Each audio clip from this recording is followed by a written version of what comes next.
She thought running would save her, until the day her past found her in a crowded park, forcing her to gamble everything on a complete stranger. Lena Hayes made a choice that afternoon that would shatter every wall she'd built around her heart. A fake relationship, a single father with secrets of his own, and a lie so convincing neither of them saw the truth coming until it was too late to walk away.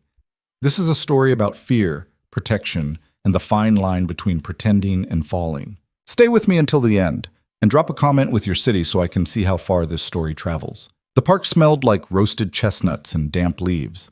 November in the city always carried that edge, the kind of cold that worked its way under your collar no matter how tightly you wrapped your scarf.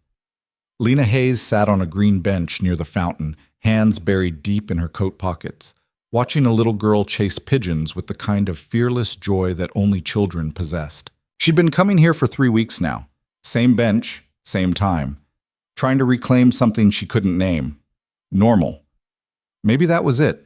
The coffee shop across the street knew her order by heart now. Black coffee, no sugar, always in a to-go cup even though she never actually left. The barista with the nose ring had stopped asking if she wanted to add a pastry.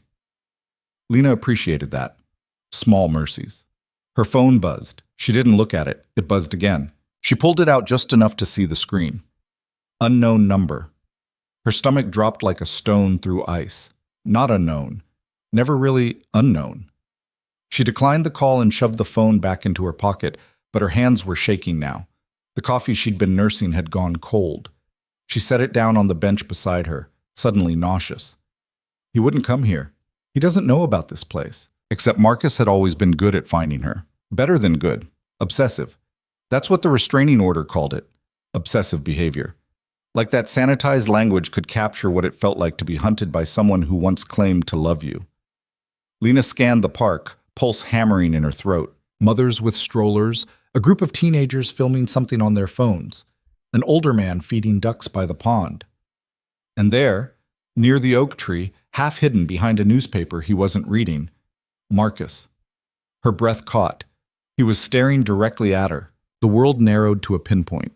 Everything else, the laughter, the traffic noise, the wind in the trees, faded to static. All she could see was him. The same leather jacket, the same expression that used to feel like devotion but now felt like a noose tightening. She stood abruptly, nearly knocking over her coffee. Move. Go. Now. But her legs wouldn't cooperate. Fear had a way of making you stupid, freezing you in place when every instinct screamed to run. Marcus folded his newspaper, started walking toward her. Lena's vision blurred at the edges. She took a step back, then another, and her heel caught on the uneven pavement. She stumbled, catching herself against the bench. Lena! His voice. Closer than she'd thought. Soft, like he was coaxing a frightened animal. Lena, wait. I just want to talk. No, not again, not here. Her eyes darted around the park, frantic, searching for what? Help? A witness? Someone who'd believe her if she screamed? And then she saw him. A man sitting 3 benches down. 30s maybe. Dark hair, the kind that looked like he'd run his hands through it too many times. Jeans and a navy jacket, posture relaxed, but his eyes were alert, watching a little girl on the swings with the focused attention of a parent who knew exactly where their kid was at all times. Lena didn't think. Thinking would have stopped her. She closed the distance between them in 4 strides, heart pounding so hard she could taste metal. I'm so sorry, she blurted, her voice too loud, too desperate. I know this is insane, but I need you to do something for me. The man looked up, startled. His eyes were gray-blue, sharp, but not cold. Do I know you? No, but my ex, he's here and he won't leave me alone and I... She glanced over her shoulder. Marcus was maybe 20 feet away now, closing the gap. I need you to pretend you're my boyfriend, please, just for a minute, please. She watched the calculation happen in real time, the flicker of confusion, then concern, then something harder to name. He followed her gaze to Marcus, took in the scene in half a second, and made his decision. Okay. That was it. No questions, no hesitation. He stood, and Lena realized he was taller than she'd thought, probably 6'1", broad-shouldered in a way that suggested he didn't spend much time at a desk. He stepped close, crowding her space but somehow not making it feel invasive. and wrapped an arm around her waist. "Play along," he murmured, just loud enough for her to hear. Lena's breath hitched, but she nodded. Marcus stopped a few feet away, his expression shifting from determined to confused. "Lena," he said again, ignoring the stranger entirely. "We need to talk. You haven't been answering my calls." "She doesn't want to talk to you," the man said evenly. His voice was calm, almost conversational, but there was steel underneath. "So I think you should go." Marcus's jaw tightened. "And you are?" "Her boyfriend." Lena felt the word like a punch to the sternum. She forced herself to lean into it, resting her hand on the man's chest like she had every right to be there. His heart was steady under her palm. Hers was trying to claw its way out of her ribcage. "That's convenient," Marcus said, his tone sharpening. "Funny, because 3 weeks ago she wasn't seeing anyone." "3 weeks ago you weren't supposed to be within 500 feet of her," the man replied, and Lena's stomach flipped. "How did he—" Marcus's face darkened. "You don't know what you're talking about. I know a restraining order when I hear about one, and I know you're about to violate it if you don't walk away." For a terrible moment, Lena thought Marcus might lunge. She could see the rage coiling in his shoulders, the way his hands clenched into fists. But then a woman pushing a stroller walked past, close enough to hear, and Marcus seemed to remember where he was. "This isn't over," he said quietly, looking only at Lena. Then he turned and walked away. Lena didn't move. Couldn't. She stood there, locked in place against this stranger's side, watching Marcus disappear into the crowd near the park entrance. Only when he was completely out of sight did she realize she was shaking. "Hey!" The man's voice was gentler now. "You okay?" Lena stepped back, breaking contact, suddenly mortified. God, I'm so sorry. I can't believe I just did that." "Don't apologize." He shoved his hands into his pockets, looking almost uncertain now that the crisis had passed. "You needed help. It's fine." "It's not fine. I ambushed you." "Yeah, well," a wry smile tugged at the corner of his mouth. "I've had weirder Tuesdays." Despite everything, Lena almost laughed. Almost. "I'm Ethan," he said. "Ethan Cole." Lena Hayes. She wrapped her arms around herself, suddenly aware of how cold she was. "And I really am sorry. I didn't know what else to do." "Was that guy actually your ex?" "Yeah." "And the restraining order?" "Also real." Ethan's expression darkened slightly. "He been showing up a lot?" "More than he should." Lena glanced back toward the park entrance, half expecting to see Marcus lurking near the gates. "I thought changing my routine would help." "Guess not." "You called the cops." "They can't do anything unless he actually violates the order. Standing in the same park doesn't count." The bitterness in her voice surprised even her. Ethan looked like he wanted to say something, but before he could, a small voice interrupted. "Daddy!" The little girl from the swings came barreling over, pigtails bouncing. She couldn't have been more than 5, round-cheeked and fearless, the kind of kid who probably gave her father daily heart attacks. "Mia, slow down before you—" She tripped over her own feet and would have face-planted if Ethan hadn't caught her. "Trip," he finished, hauling her upright. "What did I just say about running on wet grass?" "That it's slippery and dangerous, and I should be more careful," Mia recited dutifully. Then she noticed Lena, and her eyes went wide. "Hi, are you my daddy's friend?" Lena's throat tightened. Sort of. I'm Mia. I'm 5 3/4. What's your name?" "Lena." "That's pretty." Mia beamed at her, then turned to Ethan. "Can we get ice cream on the way home, please? It's 40 degrees outside." Ice cream doesn't have a temperature rule. Ethan sighed, but Lena could see the affection in it. "We'll see." Mia's grin suggested she knew she'd already won. "We should go," Ethan said to Lena. "But, you gonna be okay getting home?" Lena nodded quickly. Too quickly. "Yeah, I'll be fine." He didn't look convinced. "You got someone you can call? Friend? Family?" "I'm good. Really."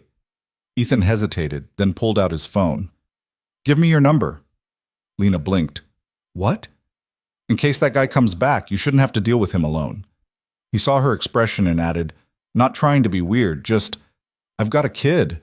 If someone was following her around, I'd want her to have backup." Lena's defenses, already battered, cracked a little further. She recited her number. Ethan typed it in and sent her a quick text so she'd have his. "There," he said. If you need a fake boyfriend again, I'm apparently available. This time, Lena did laugh. Small and shaky, but real. Thank you, she said. Seriously, you didn't have to do that. Yeah, I did. Ethan scooped Mia up, settling her on his hip. Take care of yourself, Lena. You too. She watched them walk away. Mia chattering about ice cream flavors, Ethan listening with the patience of someone who'd heard this speech 100 times before. They looked solid, rooted, like the kind of people who didn't have to run from their pasts. Lena envied that more than she cared to admit. She didn't hear from Marcus for 3 days. 3 days of waiting for the other shoe to drop.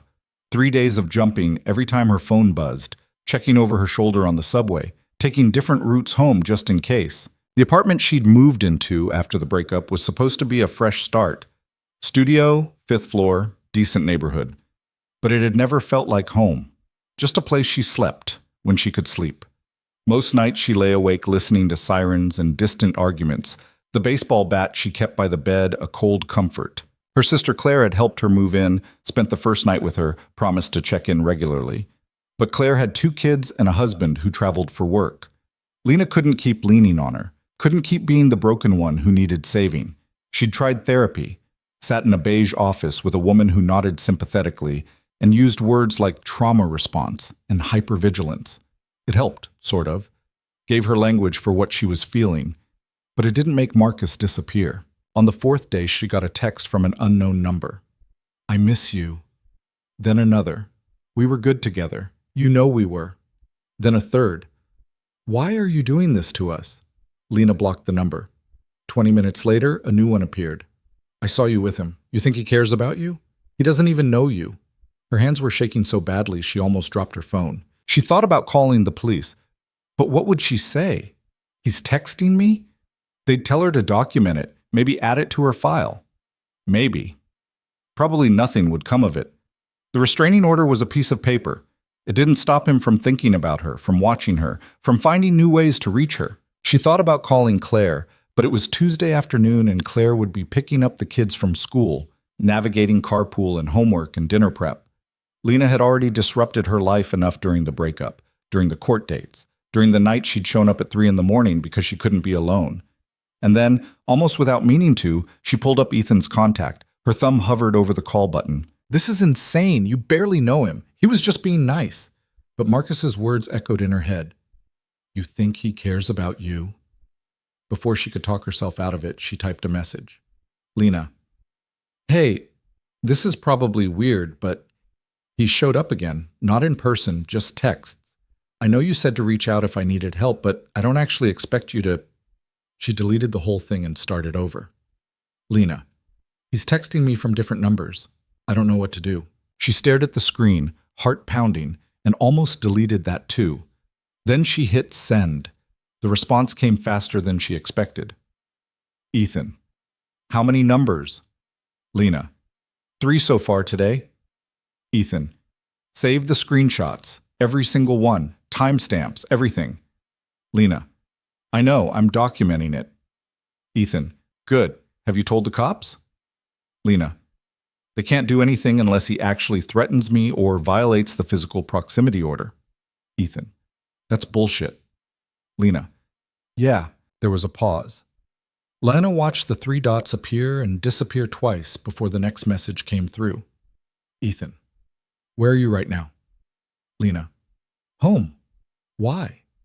Ethan. You feel safe there? Lena looked around her tiny studio apartment, the deadbolt she'd installed herself, the chair she wedged under the doorknob at night, the baseball bat she kept next to her bed even though she'd never swung one in her life. Lena. Safe enough? Ethan. That's not an answer. Lena. I'm fine. Really, I shouldn't have bothered you. Ethan. You're not bothering me. Ethan. Look, I know we just met, but this guy sounds like he's escalating. You shouldn't have to deal with that alone. Lena. I'm used to it. She regretted sending that the second it went through. Ethan. That's even worse. Ethan. Let me help. Lena. You don't owe me anything. Ethan. I know. Something in those 2 words made her chest tighten. Lena. Why are you doing this? Ethan. Because I can. Because you asked. Pick one. Lena stared at the screen, something unfamiliar stirring in her chest. Not hope, exactly. Hope felt too dangerous. But maybe the idea that she didn't have to white-knuckle her way through this alone. Lena. Thank you. Ethan. Don't thank me yet. I haven't actually done anything. Lena. You answered. That's something. She set the phone down and tried to breathe normally, tried to remember what normal felt like. Her apartment was quiet except for the hum of the refrigerator and the muffled sounds of her neighbors above. Someone was playing music, something with a heavy bass line that made the ceiling vibrate faintly. Normally it annoyed her. Tonight it was almost comforting, a reminder that other people existed, that life was happening all around her even when hers felt like it was suspended in amber. She made herself dinner, pasta with jarred sauce because cooking felt like too much effort. She ate standing at the counter, scrolling through her phone without really seeing anything, and tried not to think about Marcus sitting somewhere doing the same thing, obsessing over her, planning his next move. The therapist had told her that obsession like his wasn't really about love. It was about control, about possession. Marcus didn't miss her. He missed the version of her that had existed for him, the one who'd bent herself into shapes to make him happy, who'd ignored the red flags until they were too big to miss. Lena rinsed her plate and was reaching for the dish soap when her phone rang. Unknown number. Her stomach clenched. She let it go to voicemail. 30 seconds later, the voicemail notification appeared. Against her better judgment, she played it. Marcus's voice, soft and wounded. Lena, please. I know you're angry, but we can work this out. We always do. I love you. You know I love you. Just call me back, please. She deleted it with shaking hands. The phone rang again immediately. Different number. This time she answered. Stop calling me. Lena. I mean it, Marcus. Stop. I just want to talk. 5 minutes. That's all I'm asking. No. You're being unreasonable. I have a restraining order against you. You're not supposed to contact me at all. That's just a piece of paper. It doesn't change how we feel about each other. There is no we. Not anymore. You don't mean that. I do. Her voice was steadier than she felt. I really do. Is it because of him? That guy from the park? Lena's blood went cold. That's none of your business. You're my business. You'll always be my business. I'm hanging up now. Lena. She ended the call and immediately blocked the number. Then she sat down hard on her couch, adrenaline making her hands shake. The phone buzzed with a text. Ethan. Ethan. You doing okay? She almost lied, almost typed back something breezy and dismissive, but she was so tired of pretending. Lena. He just called, twice. Ethan. What did he say? Lena. The usual. That he loves me, that we can work it out, that I'm being unreasonable. Ethan. Jesus. Lena. I hung up on him, blocked both numbers. Ethan. Good. That took guts. Lena. Didn't feel like it. Ethan. Trust me. It was. Lena stared at the message, something loosening in her chest. Lena. How do you know? Ethan. Because I've seen what it looks like when someone's really scared, and I've seen what it looks like when they fight back anyway. Lena. Who? There was a longer pause this time. Ethan. My sister. Different situation, but same kind of guy who wouldn't take no for an answer. Took her a long time to get out. Lena. Is she okay now? Ethan. Yeah, mostly. Some days are harder than others. Lena. I'm sorry. Ethan. Don't be. Just keep fighting back. It matters. Lena didn't know what to say to that, so she just sent back a simple, okay. Ethan. You eaten dinner? The subject change caught her off guard. Lena. Yeah, you? Ethan. Attempting to convince Mia that chicken nuggets count as a vegetable. Despite everything, Lena smiled. Lena. How's that going? Ethan. About as well as you'd expect. She's offered a compromise, nuggets and broccoli, but only if she can dip the broccoli in ketchup. Lena. That's actually pretty reasonable negotiation skills for a 5-year-old. Ethan. She's terrifying. I'm not ready for her teenage years. Lena. You've got a while. Ethan. Not long enough. They texted back and forth for another 20 minutes. easy, inconsequential things that had nothing to do with restraining orders or obsessive exes. Ethan told her about Mia's latest obsession with dinosaurs and her conviction that pterodactyls were being unfairly excluded from the dinosaur category. Lena found herself laughing, actually laughing, for the first time in days. When the conversation finally wound down, Ethan sent one last message. Ethan, if he calls again tonight, you call me. I don't care what time it is. Lena, you need to sleep. Ethan, so do you. And you'll sleep better knowing you're not alone in this. Lena looked at those words for a long time. Lena, okay. Ethan, good night, Lena. Lena, good night. She set the phone down and realized she felt lighter somehow. Not safe. She wasn't sure she'd ever feel truly safe again, but less alone. And right now, that was enough. 2 days later, Lena was leaving the grocery store when she saw Marcus's car. Same silver Honda. Same dent in the rear bumper from when he'd backed into a mailbox and blamed her for distracting him. It was parked across the street, engine running. Lena froze on the sidewalk, grocery bags cutting into her palms. He followed me here. The realization hit like cold water. This wasn't a coincidence. This wasn't him happening to be in the neighborhood. He'd tracked her, watched her, waited. She'd driven here today instead of walking, had chosen a different store than her usual, had paid in cash to avoid a paper trail, and he'd still found her. Her phone was already in her hand. She didn't call the police. She called Ethan. He picked up on the second ring. Lena? He's here. Her voice came out thin, shaky. Outside the grocery store on 5th. His car's just sitting there. He's watching me. Are you still inside? No, I'm on the sidewalk. Get back inside right now. Ethan, Lena, go. She turned and walked back through the automatic doors, legs unsteady. The fluorescent lights felt too bright. Everything felt too bright. I'm inside, she said. Good. Stay there. I'm 15 minutes away. You don't have to. Yeah, I do. Is there security? Lena glanced toward the front of the store. A bored-looking teenager in a vest was restocking candy bars. Not really. Find the manager. Tell them what's going on. They'll stay with you until I get there. Ethan, this is crazy. You have Mia. Mia's at a play date. I was already out. His voice was calm, steady, and Lena clung to it like a lifeline. Just stay inside, okay? Don't go near the doors. Okay? I'm going to stay on the line. You don't have to do that. Lena. There was something in his voice now, firm but not unkind. Let me help. So she did. She found the store manager, a middle-aged woman with kind eyes and a no-nonsense demeanor named Patricia, according to her name tag. Lena explained in halting sentences that her ex was outside and she was afraid to leave. Patricia didn't ask questions. She just nodded, touched Lena's arm gently, and stayed close. Honey, you're shaking, Patricia said softly. Come on back to the break room. You can sit down. I need to be able to see the doors, Lena said. Then we'll stand right here together. Patricia positioned herself between Lena and the front windows. Is someone coming for you? Yeah, a friend. The word felt inadequate, but Lena didn't know what else to call Ethan. On the phone, Ethan kept talking the whole time.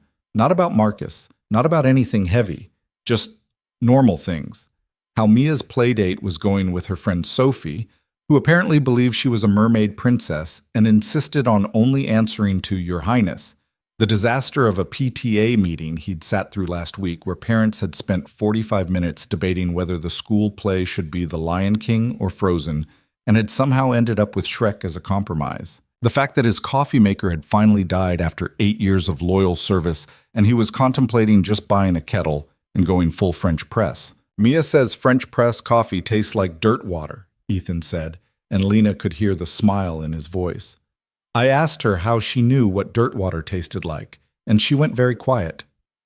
Did she actually drink dirt water? Lena asked, and was surprised to find herself almost smiling despite everything. I'm choosing not to know the answer to that question. Lena's laugh came out shaky but real. Patricia caught her eye and gave her an encouraging nod. I'm pulling up now, Ethan said finally. I can see his car. Stay put. Through the window, Lena saw a dark blue SUV park near the entrance. Ethan climbed out, scanned the street, and his gaze landed on Marcus's Honda. Even from a distance, Lena could see his expression harden. He walked straight toward the car. "What's he doing?" Patricia asked quietly.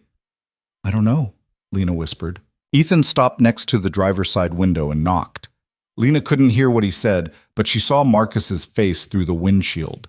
Surprise flickering into anger, then something that might have been fear. The window rolled down halfway. Ethan leaned in close, said something short and sharp. Marcus's face went red. He gestured angrily, but Ethan didn't flinch, didn't step back, just kept talking, his posture calm but unmistakably threatening. And then Ethan straightened, pulled out his phone, and deliberately took a photo of the license plate. Then another of Marcus through the windshield. Marcus's hands gripped the steering wheel so hard Lena could see it from across the street. Ethan said one more thing. Lena saw his mouth move, saw the cold set of his jaw, and then Marcus threw the car into gear and peeled out, tires squealing on the wet pavement. Lena exhaled for what felt like the first time in 10 minutes. Ethan watched the car disappear around the corner, then turned and walked back to the store entrance. He pushed through the doors and his gaze found Lena immediately. "You okay?" Lena nodded, not trusting her voice. "He's gone," Ethan said. "For now, anyway." He glanced at Patricia. "Thanks for staying with her."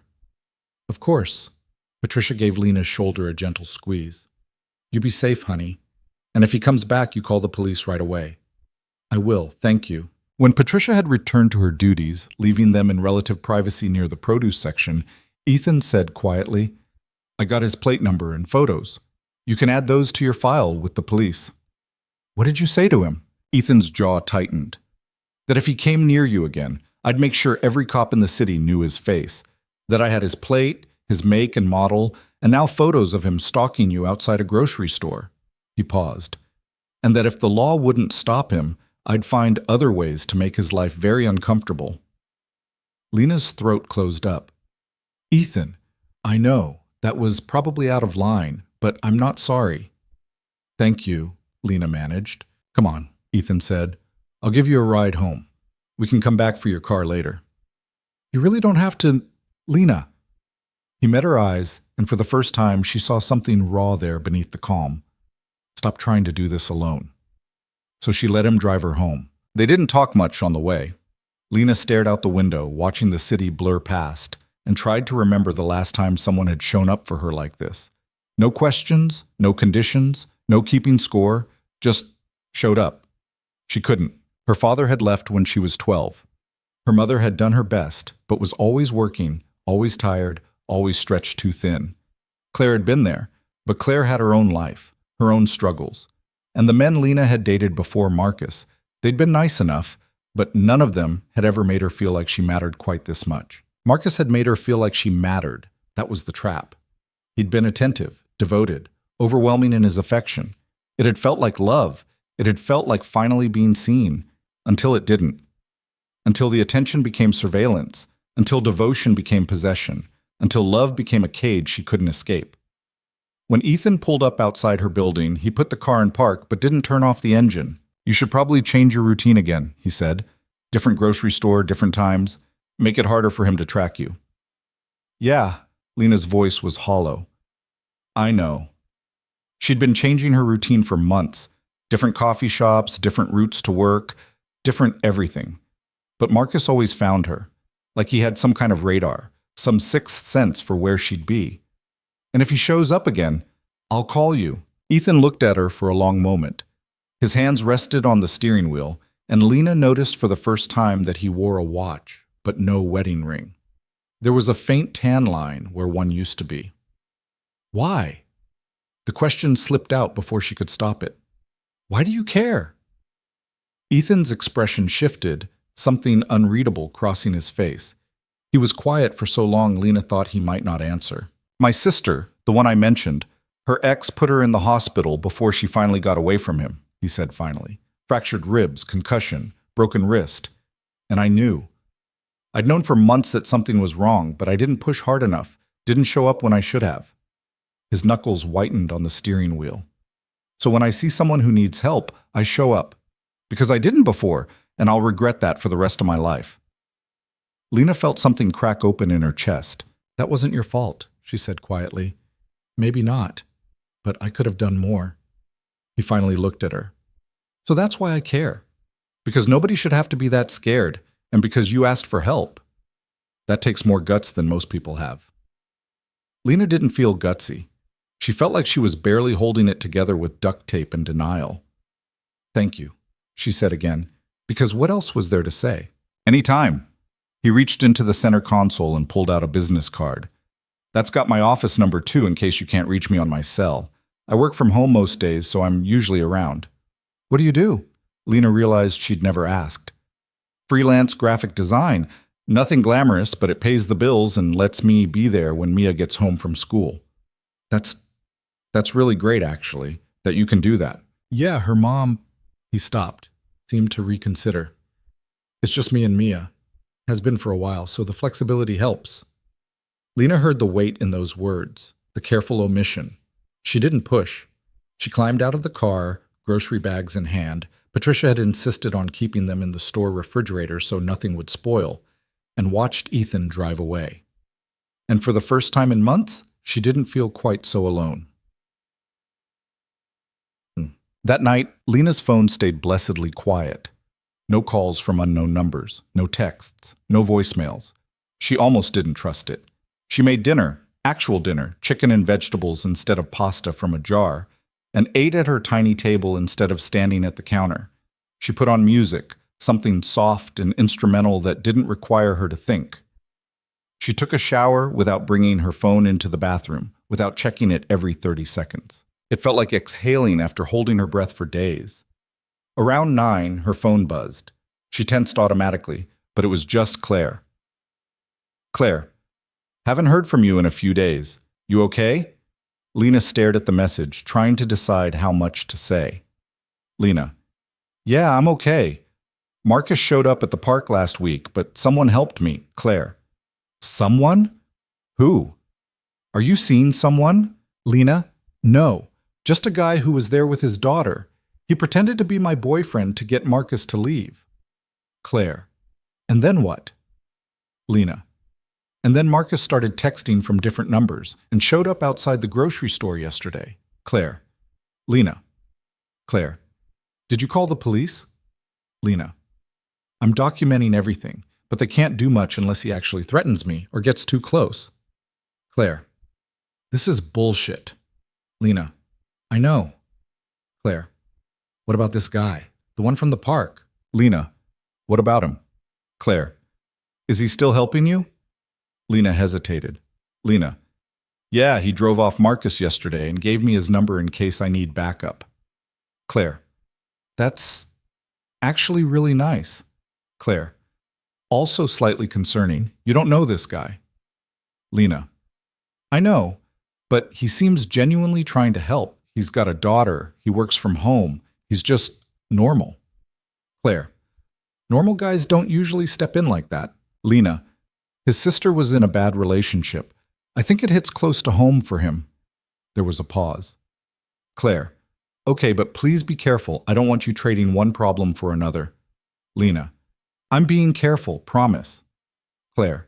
I love you. Call me if you need anything. Lena. I love you too. Lena set the phone down and realized her sister was right to be cautious. She barely knew Ethan. A week ago, he'd been a complete stranger. And now she was calling him when she was scared, leaning on him in ways she probably shouldn't. But the alternative was facing Marcus alone. And that felt infinitely more dangerous than trusting someone who'd shown her nothing but kindness. Her phone buzzed again. This time it was Ethan. Ethan. Wanted to check in. Everything quiet tonight? Lena. So far. No calls or texts. Ethan. Good. Maybe yesterday scared him off. Lena. Maybe. She didn't really believe it, but she wanted to. Ethan. How are you holding up? Lena. Honestly, I don't know. Some moments I feel okay. Some moments I'm just waiting for the next thing. Ethan. That's normal. Adrenaline crash. Lena. You seem to know a lot about this. Ethan. Unfortunately, yeah, my sister's recovery was rough. Lots of false starts, lots of backsliding. Lena. How is she now? Ethan. Better? She moved across the country, changed her name, started over completely. It's been 5 years and she's finally starting to feel safe again. Lena. 5 years. Ethan. I'm not saying it'll take that long for you. Every situation is different. Lena. But it might? Ethan. It might. But you'll get there. Lena pulled her knees up to her chest, wrapping her free arm around them. Lena. How do you know? Ethan. Because you're still fighting. That's the hardest part. They texted for another hour. Easier conversation this time, drifting away from Marcus and restraining orders into safer territory. Ethan told her about Mia's school play coming up, where she'd been cast as Tree Number 3 and was taking the role very seriously. Lena found herself smiling, asking questions, genuinely interested in this little girl she'd met for all of 5 minutes. Eventually, Ethan signed off, Mia's bedtime, and Lena was left alone in her apartment again. But the silence didn't feel quite as oppressive as it usually did. She got ready for bed, did her usual routine of checking the locks and wedging the chair under the door, and climbed under the covers with her phone on the nightstand. Just before she turned off the light, she pulled up Ethan's last message. Because you're still fighting. That's the hardest part. She read it 3 times, then set the phone down and closed her eyes. For the first time in weeks, sleep came easy. The peace lasted exactly 6 days. 6 days of near normal. 6 days where Lena started to believe that maybe Ethan confronting Marcus had actually worked. 6 days where she walked to the corner store without her heart racing, checked her phone without dread pooling in her stomach, slept without the baseball bat within arm's reach. On the 7th day, she found the flowers. They were waiting on her doorstep when she got home from work. A massive bouquet of white roses in a crystal vase, the kind that cost more than her weekly grocery budget. No card, no note. Just flowers that looked expensive and deliberate and wrong. Lena's hand shook as she pulled out her phone and took photos from every angle. Then she called Ethan. He left flowers at my door. Ethan's voice went tight. You're sure it was him? White roses. They were my favorite when we were together. I told him once I loved them. Her laugh came out bitter. Now I can't stand the sight of them.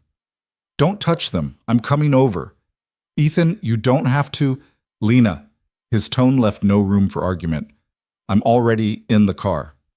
20 minutes later, Ethan pulled up outside her building with Mia in the back seat. Lena met them on the steps, still staring at the flowers like they might explode. Hi, Lena, Mia waved enthusiastically. Daddy said we're going on an adventure. An adventure, huh? Lena tried to smile, but it felt brittle. Ethan climbed out and assessed the situation with a single glance. Did you call the police? Not yet. I wanted to document everything first. Good instinct. He pulled out his own phone and started taking photos. The flowers, the doorstep, the building entrance, everything. This counts as contact. It's a violation of the restraining order. They'll say there's no proof it was him. Maybe, but it's still worth reporting. Ethan crouched down, examining the vase without touching it. Expensive arrangement. Had to be ordered from somewhere.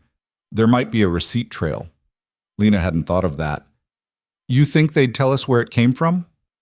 Depends on the florist. Some will, some won't, but it's worth asking. He stood, dusting off his hands.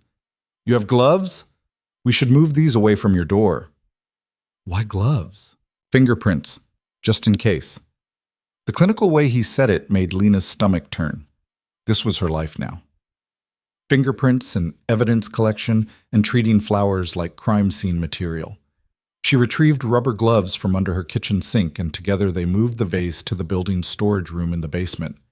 The super, a gruff man named Lou, who'd seen enough weird tenant situations to barely blink, let them leave it there after Lena explained. You need me to call someone? Lou asked, his Brooklyn accent thick. I got a nephew who's a cop. I've got it handled, Lena said. But thank you. Back upstairs, Ethan called the non-emergency police line while Lena sat on her apartment steps, trying to keep it together. Mia had wandered over and plopped down next to her, swinging her legs. Are you okay? Mia asked, with the blunt concern only children could manage. I'm okay, sweetheart. You look sad. Lena's throat tightened. Just a little tired. My daddy says tired is sometimes another word for worried. Mia tilted her head. Are you worried? Yeah, Lena admitted. A little bit. About the flowers? About the person who left them. Mia considered this seriously. Were they mean flowers? Despite everything, Lena almost smiled. Kind of. That's silly. Flowers can't be mean. They're just plants. You're right. It's not the flowers that are the problem. It's the person. Oh. Mia processed this. Is it the man from the park? The one who made you scared? Lena glanced at Ethan, who was still on the phone, then back at Mia. Yeah, that one. My daddy scared him away, though. He did. So he'll do it again if he comes back. Mia said this with such absolute certainty that Lena felt something crack in her chest. Your daddy's pretty great, huh? Mia beamed. The greatest. He makes me pancakes on Saturdays and reads me 3 stories at bedtime even when he's tired. And he does funny voices for all the characters. That does sound pretty great. Ethan finished his call and walked over. Officers on the way. Should be here in about 30 minutes. He saw Mia sitting close to Lena, and his expression softened slightly. Mia, you bothering Lena? Nope. We're talking about you. Oh no. I told her you do funny voices for bedtime stories. Mia. What? You do? Lena found herself genuinely smiling for the first time all day. I'd like to hear that sometime. Absolutely not, Ethan said, but there was warmth in it. My dramatic reading of The Very Hungry Caterpillar is for Mia's ears only. It's really good, Mia stage whispered to Lena. He does the caterpillar like this. She launched into an impression that was probably meant to be her father, but sounded more like a robot having an existential crisis. I do not sound like that. You kind of do, Lena offered. Ethan gave her a look of mock betrayal. You're supposed to be on my side. I just met you. I don't have to be on your side yet. Yet, he repeated. So there's hope. The moment hung between them, light, almost playful, and for a second Lena forgot why they were sitting on her apartment steps in the first place. Then a police cruiser pulled up, and reality crashed back in. The officer who responded was younger than Lena expected, maybe late 20s, with the kind of carefully neutral expression that suggested he'd heard it all before. His name tag read Martinez. Lena walked him through everything. The restraining order, Marcus showing up at the park, the texts from multiple numbers, the incident at the grocery store, and now the flowers. Officer Martinez took notes, his pen scratching across the pad in quick, efficient strokes. And you're certain the flowers are from the subject named in the restraining order? White roses were my favorite when we dated. I never told anyone else that. But there's no card or message confirming it was him. No. Martinez's expression didn't change, but Lena saw the answer in his eyes before he spoke. Without proof of contact, it's hard to say this constitutes a violation. He left them on my doorstep, where I live, that he's not supposed to know about because I moved after we broke up. I understand your frustration, Ms. Hayes, and I'm going to add this to your case file. But unless we can prove he's the one who ordered and delivered the flowers, so what? Lena's voice cracked. I'm supposed to just wait until he does something worse? No, ma'am. You're supposed to keep documenting everything, exactly like you're doing. If he makes contact again, you call us immediately. If you see him near your residence or workplace, you call us immediately. We take restraining orders seriously. Just not seriously enough to do anything about them, Ethan said quietly. Martinez looked at him. You're a friend of Ms. Hayes? Yeah. You been present for any of these incidents? The park, the grocery store, and I was on the phone when she got the harassing texts. Then you should know we're limited by what we can prove in court. I believe Ms. Hayes, but a prosecutor needs evidence. He's stalking her. I know, and we're building a case, but these things take time. Lena felt the fight drain out of her. Time. She'd been hearing that for months. These things take time. The restraining order takes time to process. The investigation takes time to build. Meanwhile, Marcus kept showing up, kept calling, kept finding new ways to make her feel hunted. Martinez finished his report and handed her a card. That's my direct line. You need anything, you call. I mean it. Thank you, Lena said, because what else could she say? After Martinez left, Ethan turned to Lena. You shouldn't stay here tonight. I'm not leaving my apartment. Lena, if I leave, he wins. He'll know he scared me badly enough to run. Who cares if he wins? Ethan's voice was sharp with frustration. Your safety matters more than pride. It's not about pride. It's about not giving him any more power over my life than he already has." They stared at each other, the tension crackling between them. Mia, who'd been sitting quietly on the steps, looked between them with wide eyes. "Are you guys fighting?" she asked in a small voice.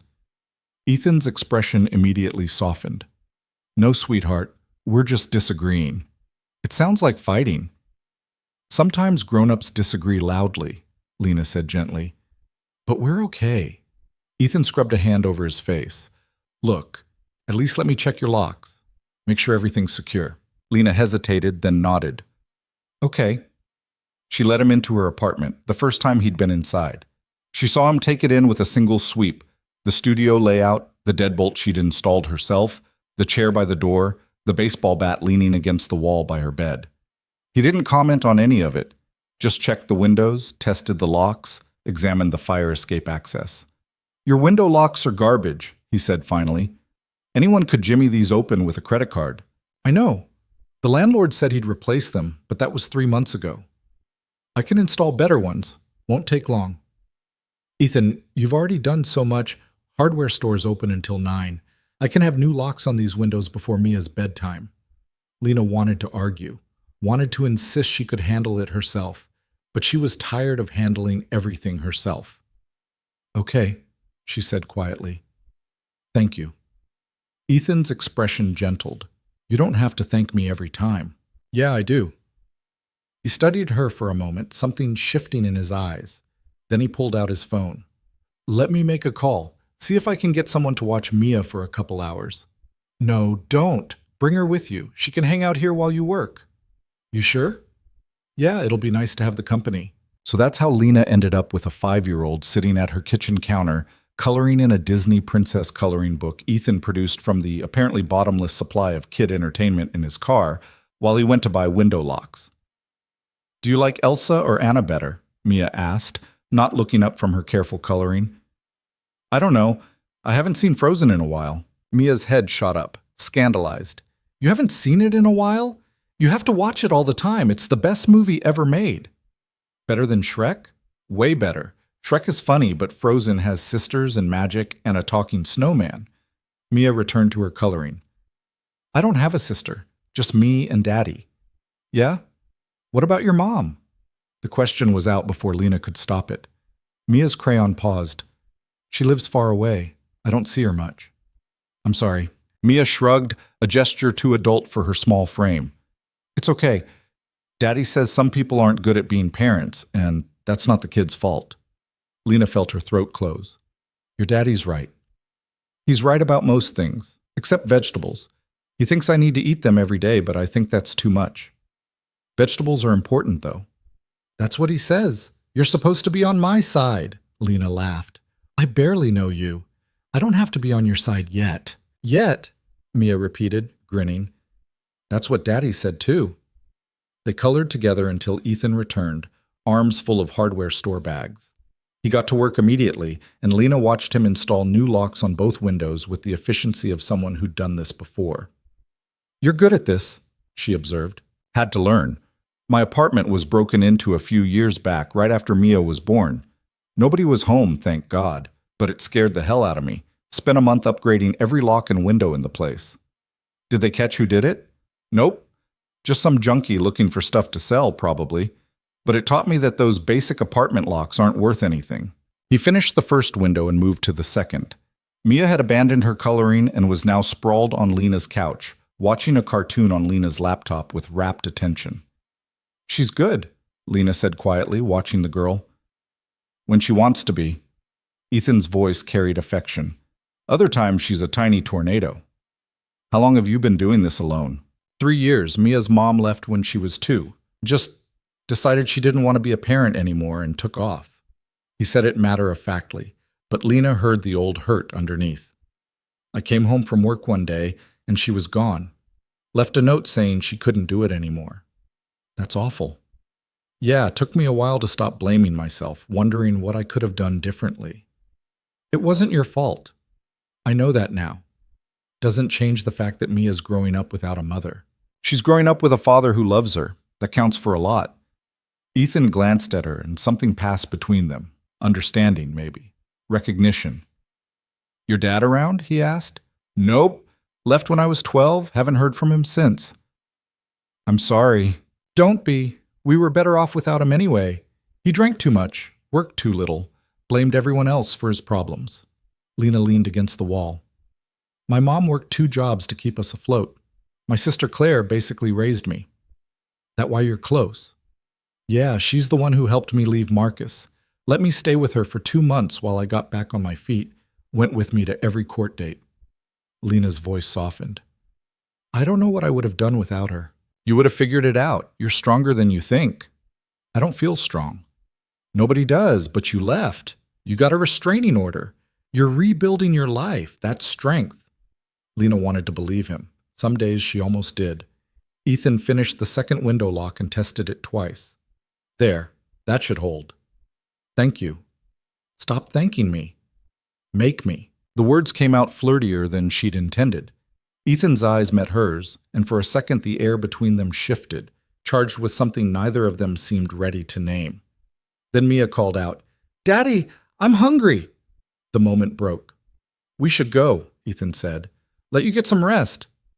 Yeah, okay. But neither of them moved. Lena, Ethan said finally, if you change your mind about staying here tonight, if you get scared or if anything feels off, you call me. I don't care if it's 3 a.m.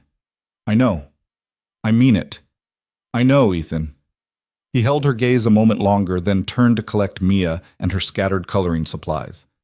At the door, Mia threw her arms around Lena's waist in an impulsive hug. Bye, Lena. I hope the mean flower man leaves you alone. Lena hugged her back, surprised by how much the gesture meant. Thanks, sweetie. Come on, monster, Ethan said, but his voice was gentle. He looked at Lena. Lock the door behind us.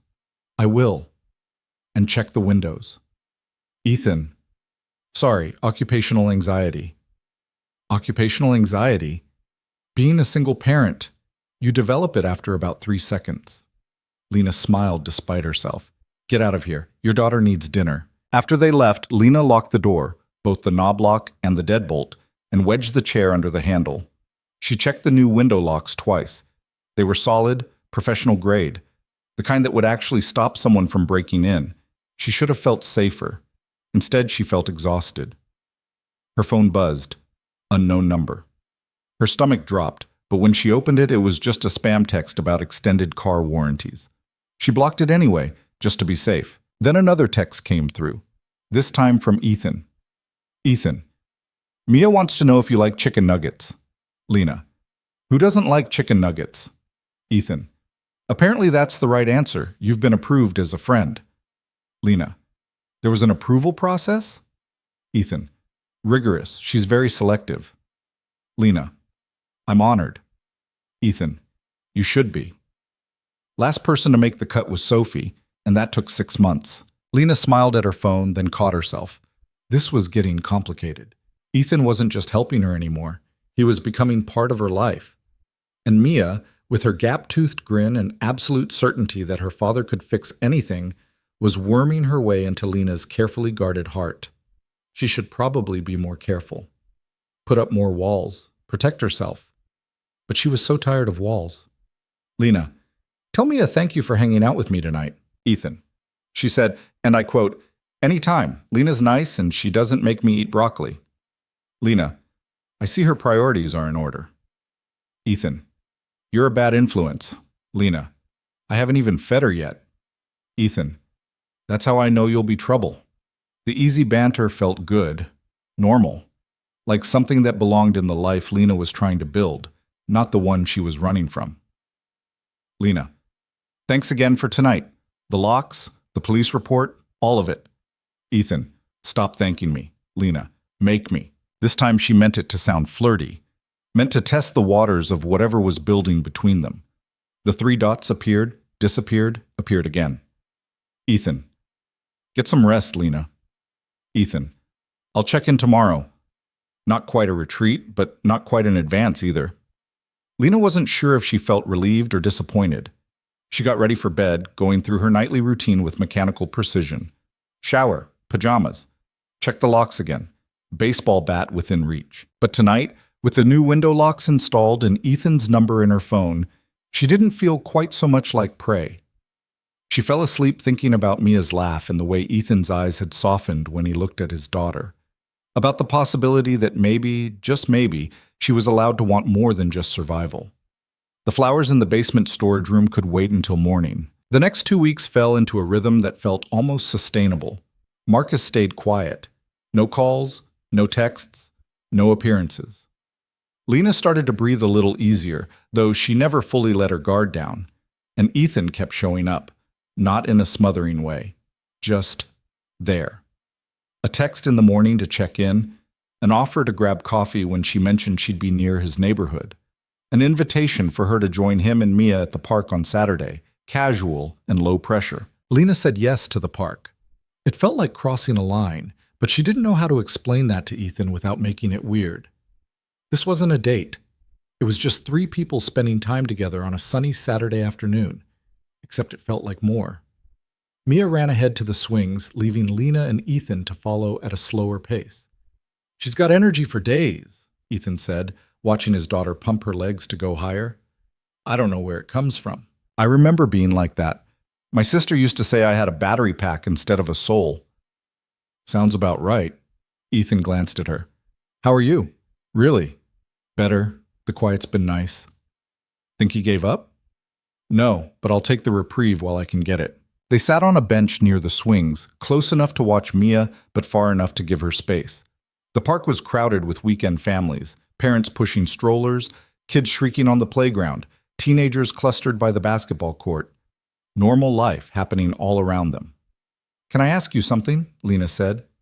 "Shoot. Why are you really doing this? And don't say because you can. That's not a real answer." Ethan was quiet for a long moment, watching Mia on the swings. "You want the truth?" "Yeah. I like you." Lena's heart stuttered. "Ethan, not like that. I mean..." He stopped, seeming to reconsider. "Okay, maybe a little like that, but mostly I just think you deserve better than what you're getting. And I'm in a position to help, so I am." "That's it?" "That's it." He looked at her finally, his expression open. "I'm not trying to be a hero, Lena. I'm just trying to be a friend, if that's okay." "Yeah," Lena said softly. "That's okay." "Good, because Mia's already decided you're part of her life, and it would break her heart if you disappeared." "Just Mia's heart?" The question hung between them. "Just Mia's," Ethan said, but his voice said otherwise. Before Lena could respond, Mia came running over. "Lena, come push me. Daddy doesn't push high enough." "I push exactly high enough," Ethan protested. "Nope. Too low. Lena will do better." Lena laughed and let Mia drag her to the swings. She pushed the little girl, listening to her delighted shrieks, and felt something loosen in her chest that had been tight for so long she'd forgotten what relaxed felt like. Maybe this was allowed. Maybe she was allowed to have this. A friend who showed up, a kid who liked her, an afternoon in the park without fear chasing her. Maybe she was allowed to want more than just survival. She was still thinking about that when her phone buzzed in her pocket. She ignored it at first. Mia was mid-story about a dragon who only ate purple food, but then it buzzed again. And again. "Hold on, sweetie," Lena said, slowing the swing. She checked her phone and her blood went cold. Unknown number.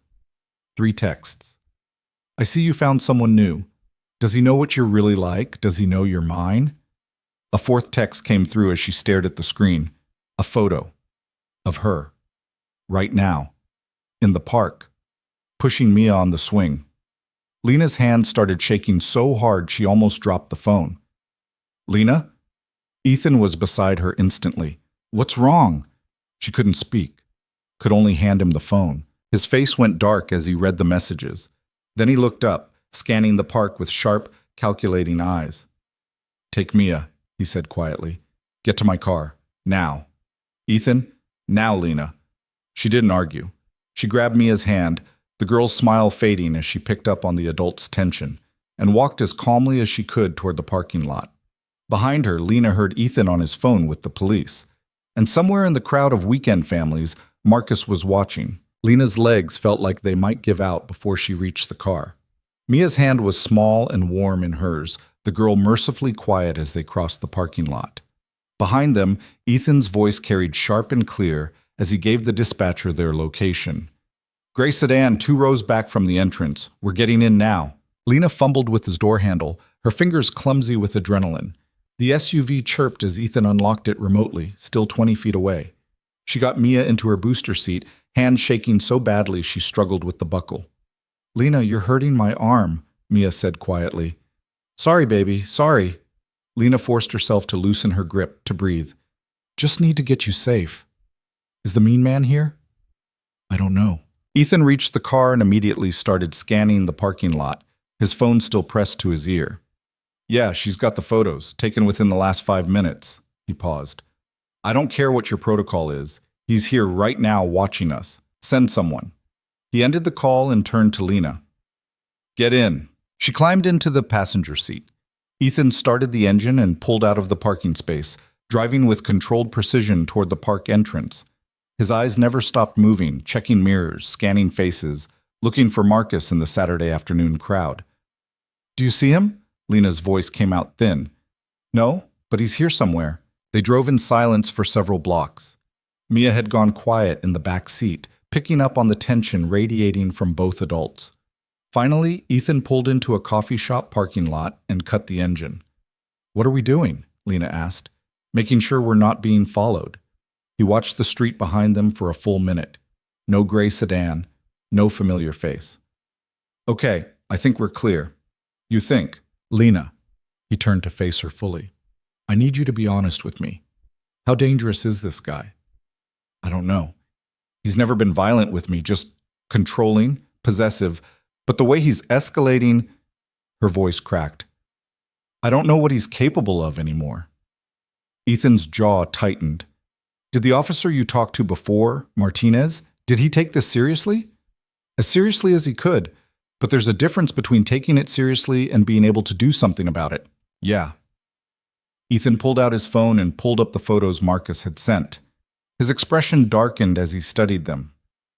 These were taken with a telephoto lens. He wasn't close enough for you to spot him in the crowd. How do you know that? The angle, the compression. He was probably 50, 60 feet away, maybe more. Ethan's voice had gone flat, analytical. He's getting better at this, more careful. The observation made Lena's stomach turn. You sound like you know what you're talking about. I took a few photography classes in college, enough to recognize lens work. He handed her phone back. You need to forward these to Martinez, and we need to figure out how he knew you'd be at the park. Lena's mind raced. I didn't tell anyone except Claire. Did you post anything on social media? I don't use social media anymore. Deleted everything months ago. What about me? Did I mention it anywhere? Ethan scrolled through his own phone, checking. No, nothing. Then how? Lena stopped. A terrible thought was forming. My phone, like... What about it? What if you put something on it, like tracking software or, I don't know, is that even possible? Ethan's expression shifted. Yeah, it's possible. There are apps that can track location, read text, even turn on your camera remotely. If he had access to your phone at any point, we lived together for 2 years. He had access to everything. When did you get this phone? 4 months ago, after I left him. Did you restore it from a backup? Lena's heart sank. Yeah, I transferred everything from my old phone. Then that's probably it. If he installed something on your old phone, it came over with the restore. Ethan was already typing. There's a place near my apartment that does phone diagnostics. They can check for spyware, clean it out if they find anything. How much does that cost? Don't worry about it. Ethan, Lena, please, let me help. She wanted to argue, wanted to insist she could handle her own problems, pay her own bills. But the truth was she was drowning and he was throwing her a rope. Pride seemed like a stupid reason to refuse it. Okay, she said quietly. Thank you. From the back seat, Mia's small voice piped up. Are we still getting ice cream? Both adults turned to look at her. The little girl sat in her booster seat, hands folded primly in her lap, watching them with wide eyes. You said we could get ice cream after the park, Mia continued, and we went to the park. So now ice cream? The absolute logic of a 5-year-old.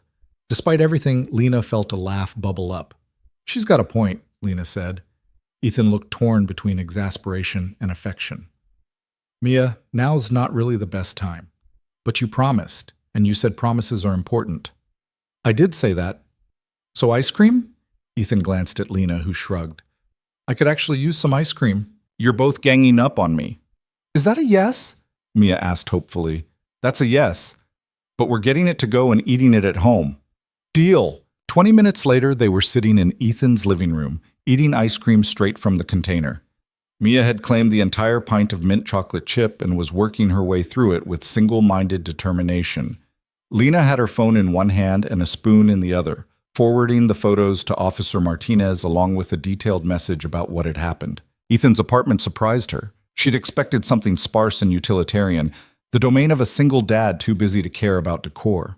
Instead, it was warm and lived in, full of small touches that spoke to actual thought.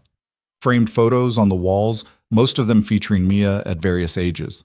A bookshelf packed with everything from graphic design manuals to children's books to what looked like an entire collection of graphic novels. A couch that had clearly been selected for comfort over style, with blankets draped over the back and a suspicious number of throw pillows. Your place is nice, Lena said. It's a mess. It's not. She searched for the right word. It's lived in. It feels like a home. Ethan looked around like he was seeing it for the first time. Yeah, I guess it does. Mia's contribution mostly. Left to my own devices, I'd probably have a mattress on the floor and nothing else. I don't believe that. You should. I'm fundamentally lazy about this stuff. Says the man who installed window locks at 9 o'clock on a weeknight. That's different. That's practical. This is... He gestured vaguely at the throw pillows. I don't know what this is. It's making a space feel safe. That's practical too. Something shifted in Ethan's expression. Before he could respond, Lena's phone rang. She nearly dropped it, ice cream and all. Martinez. She answered on speaker so Ethan could hear. Ms. Hayes, I got your photos and your message. I'm at the park now with my partner. We're canvassing the area, checking security cameras, seeing if anyone saw your ex. Thank you. I also want you to know I've escalated this to my sergeant. The pattern of contact, the escalation, the stalking behavior. We're taking this seriously. I've requested approval to bring him in for questioning. Lena's breath caught. You can do that? With the evidence you've provided, yes. It might not lead to charges yet, but at minimum we can put the fear into him. Make it clear we're watching. When? I'll let you know as soon as I have authorization. Could be later today, could be Monday. Depends on my sergeant and the DA's office. Martinez paused. In the meantime, I strongly suggest you vary your routine. Don't go to the same places at the same times, and consider staying with a friend for a few days. Lena glanced at Ethan, who was watching her intently. I'll think about it, she said. Don't think too long. This guy is escalating, and that makes him dangerous. Martinez's voice softened slightly. I know the system hasn't worked great for you so far, Ms. Hayes, but I promise we're going to do everything we can. I know. Thank you, Officer Martinez. After she hung up, Lena set her phone down and stared at her melting ice cream. You're not going back to your apartment tonight, Ethan said. It wasn't a question. Ethan, Lena, please. He knows where you live. He's tracking your phone. You're not safe there. Where am I supposed to go? Claire's place is an hour away and she's got the kids. You stay here. Lena's head snapped up. What? Guest room's small, but it's got a door that locks. You'll be safe. I can't just move in with you. It's not moving in. It's staying somewhere secure until the police deal with Marcus. Ethan's voice was calm, reasonable. You said it yourself. You don't want to disrupt Claire's life, so stay here. Just for a few days. We barely know each other. We know each other well enough. He held her gaze. And I'm not letting you go back to that apartment alone when there's a man stalking you who apparently has eyes on you 24/7. Lena wanted to argue, wanted to insist she'd be fine, that she didn't need saving, that she could handle this herself. But she was so tired of handling things herself. And the thought of going back to her studio apartment with its new window locks and wedge chair and baseball bat made her want to cry. Just a few days, she said finally. Just a few days. And I'm paying for groceries. Deal. From her spot on the floor, Mia looked up from her ice cream. Does this mean Lena's having a sleepover? Kind of, Ethan said. Can we paint nails? Sophie's sister always paints nails at sleepovers. Maybe tomorrow, sweetie. And make pancakes for breakfast? Mia. And watch movies and stay up late? It's not that kind of sleepover, Lena said gently. I'm just staying here for a little bit because… She paused, unsure how to explain to a 5-year-old why a grown woman needed to hide. Because the mean man is being mean again, Mia finished matter-of-factly. And Daddy's going to keep you safe like he did before. Yeah, Lena said, her throat tight. Exactly like that. Mia nodded, satisfied, and returned to her ice cream. The phone diagnostics place was closed on Sundays, so Ethan took Lena there first thing Monday morning. The tech who examined her phone was maybe 22, with purple hair and more piercings than Lena could count. Her name tag read Sloan. How long have you had this phone? Sloan asked, fingers already flying over the screen. 4 months. And you think someone installed spyware before that? Maybe. Is that possible? Oh yeah, super possible. People are trash. Sloan connected the phone to her computer and pulled up what looked like a diagnostic program. This'll take about 20 minutes. You want coffee? There's a place next door that doesn't completely suck. Ethan had stayed home with Mia. Monday was a teacher work day, no school, so Lena went to get coffee alone. It felt strange being out by herself without constantly checking over her shoulder. Or maybe not strange. Maybe that was the problem. She'd gotten so used to fear that its absence felt wrong. She got 2 coffees, one for herself, one for Sloan, and was heading back to the shop when someone called her name. Lena? She turned. A woman she vaguely recognized was walking toward her, smiling. It took Lena a moment to place her. Angela, a friend of Marcus's sister. They'd met at a family barbecue once, maybe twice. Angela, hi. I thought that was you. How are you? We haven't seen you in forever. Angela's smile was friendly, guileless. Marcus said you guys split up, but that you were doing okay. Lena's stomach clenched. Marcus said that? Yeah, I ran into him last week. He seemed pretty torn up about it, honestly, but he said you were figuring things out. Angela tilted her head. Are you figuring things out? Every instinct screamed at Lena to end this conversation, to walk away, to not engage. But Angela didn't know. She thought this was a normal breakup, a normal conversation. I'm doing fine, Lena said carefully, but Marcus and I aren't in contact anymore. Oh. He made it sound like you guys were still talking. We're not. Something in Lena's tone must have registered because Angela's expression shifted. Is everything okay? It's complicated. Breakups usually are. Angela touched her arm sympathetically. But for what it's worth, I always liked you. I thought you were good for him. Lena almost laughed. Almost said that she'd tried to be good for Marcus, had bent herself into impossible shapes trying to make him happy, and it had nearly destroyed her. But Angela didn't need to hear that. Thanks, Lena said instead. I should get going. Of course. Take care of yourself, okay? You too. Lena walked back to the phone shop, Angela's words echoing in her head. Marcus had told people they were still talking, still working things out, like the restraining order didn't exist, like he couldn't accept that it was really over. Sloan looked up when Lena entered. Okay, so good news and bad news. Bad news first. Your phone had 3 different tracking apps installed. One for location, one that logged your texts and calls, and one that could remotely access your camera and microphone. Lena felt sick. For how long? Based on the install dates, at least 6 months, maybe longer. Can you tell what he saw? No.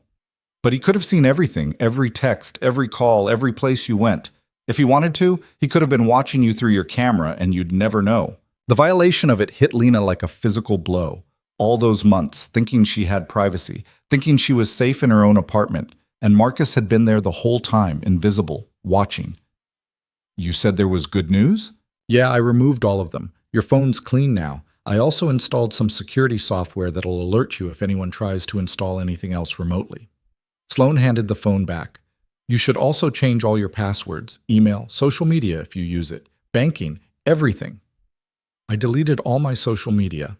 Smart. Still change the passwords for the accounts, even if they're deactivated, and enable 2-factor authentication on everything.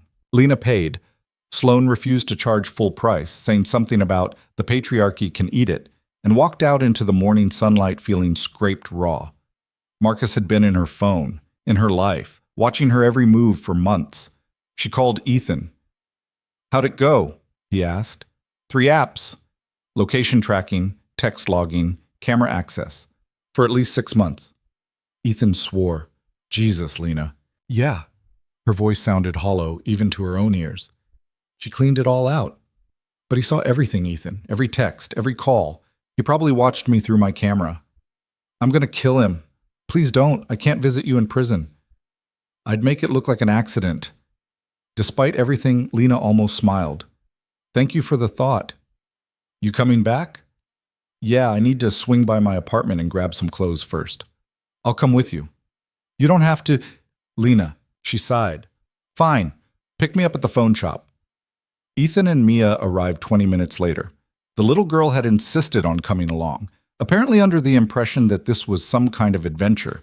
She chattered the whole drive to Lena's apartment, recounting in elaborate detail the plot of the movie she'd watched that morning.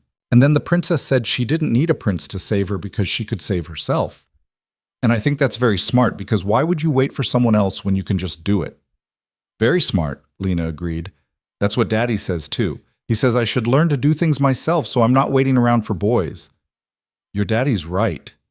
"He usually is, except about vegetables." Ethan caught Lena's eye in the rearview mirror and shook his head, fighting a smile.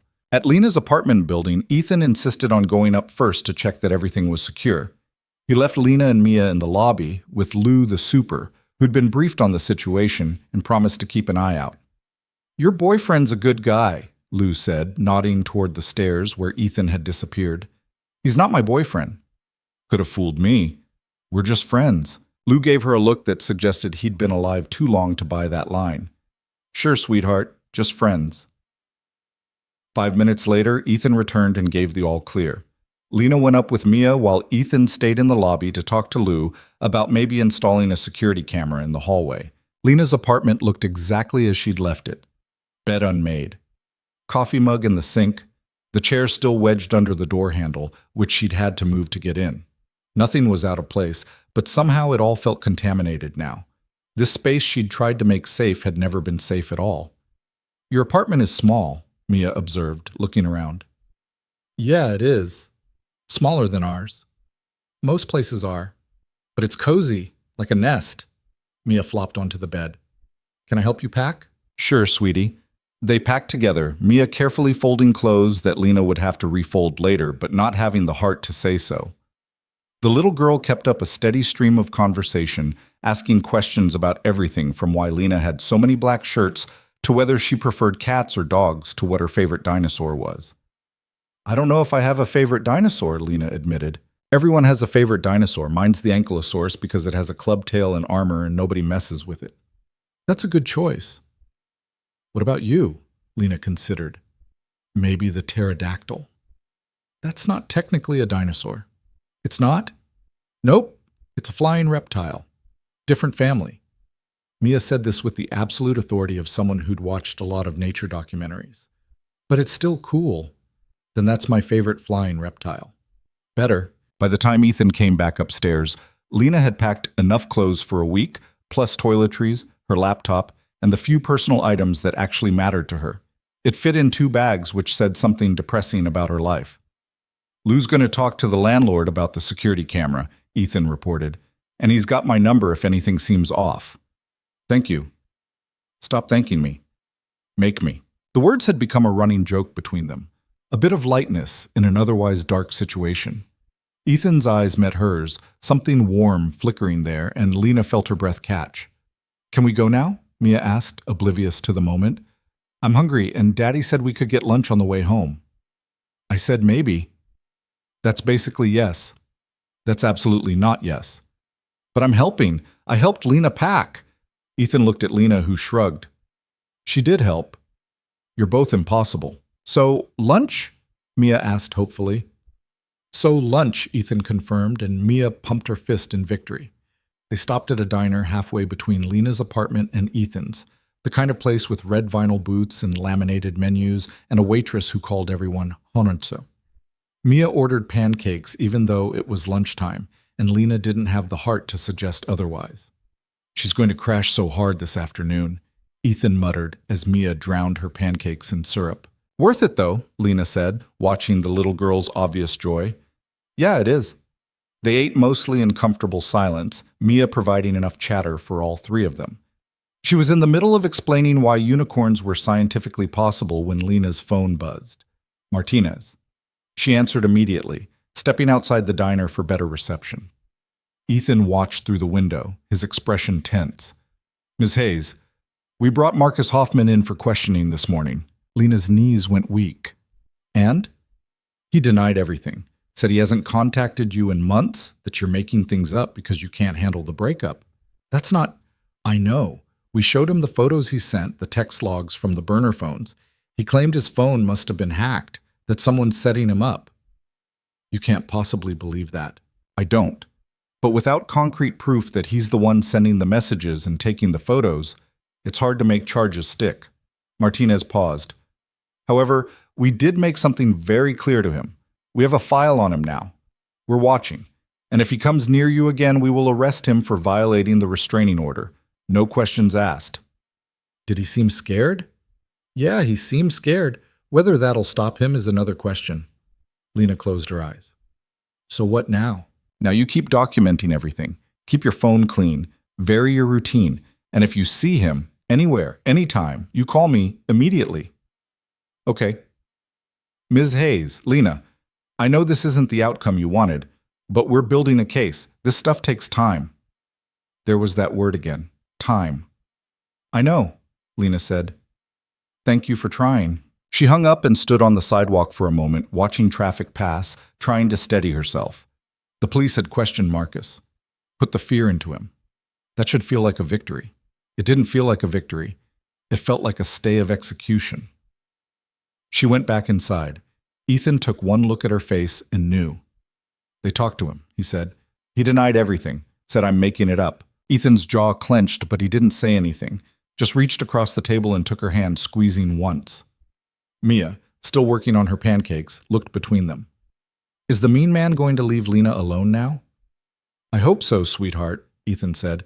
If he doesn't, you'll protect her again. Right, Daddy? Right.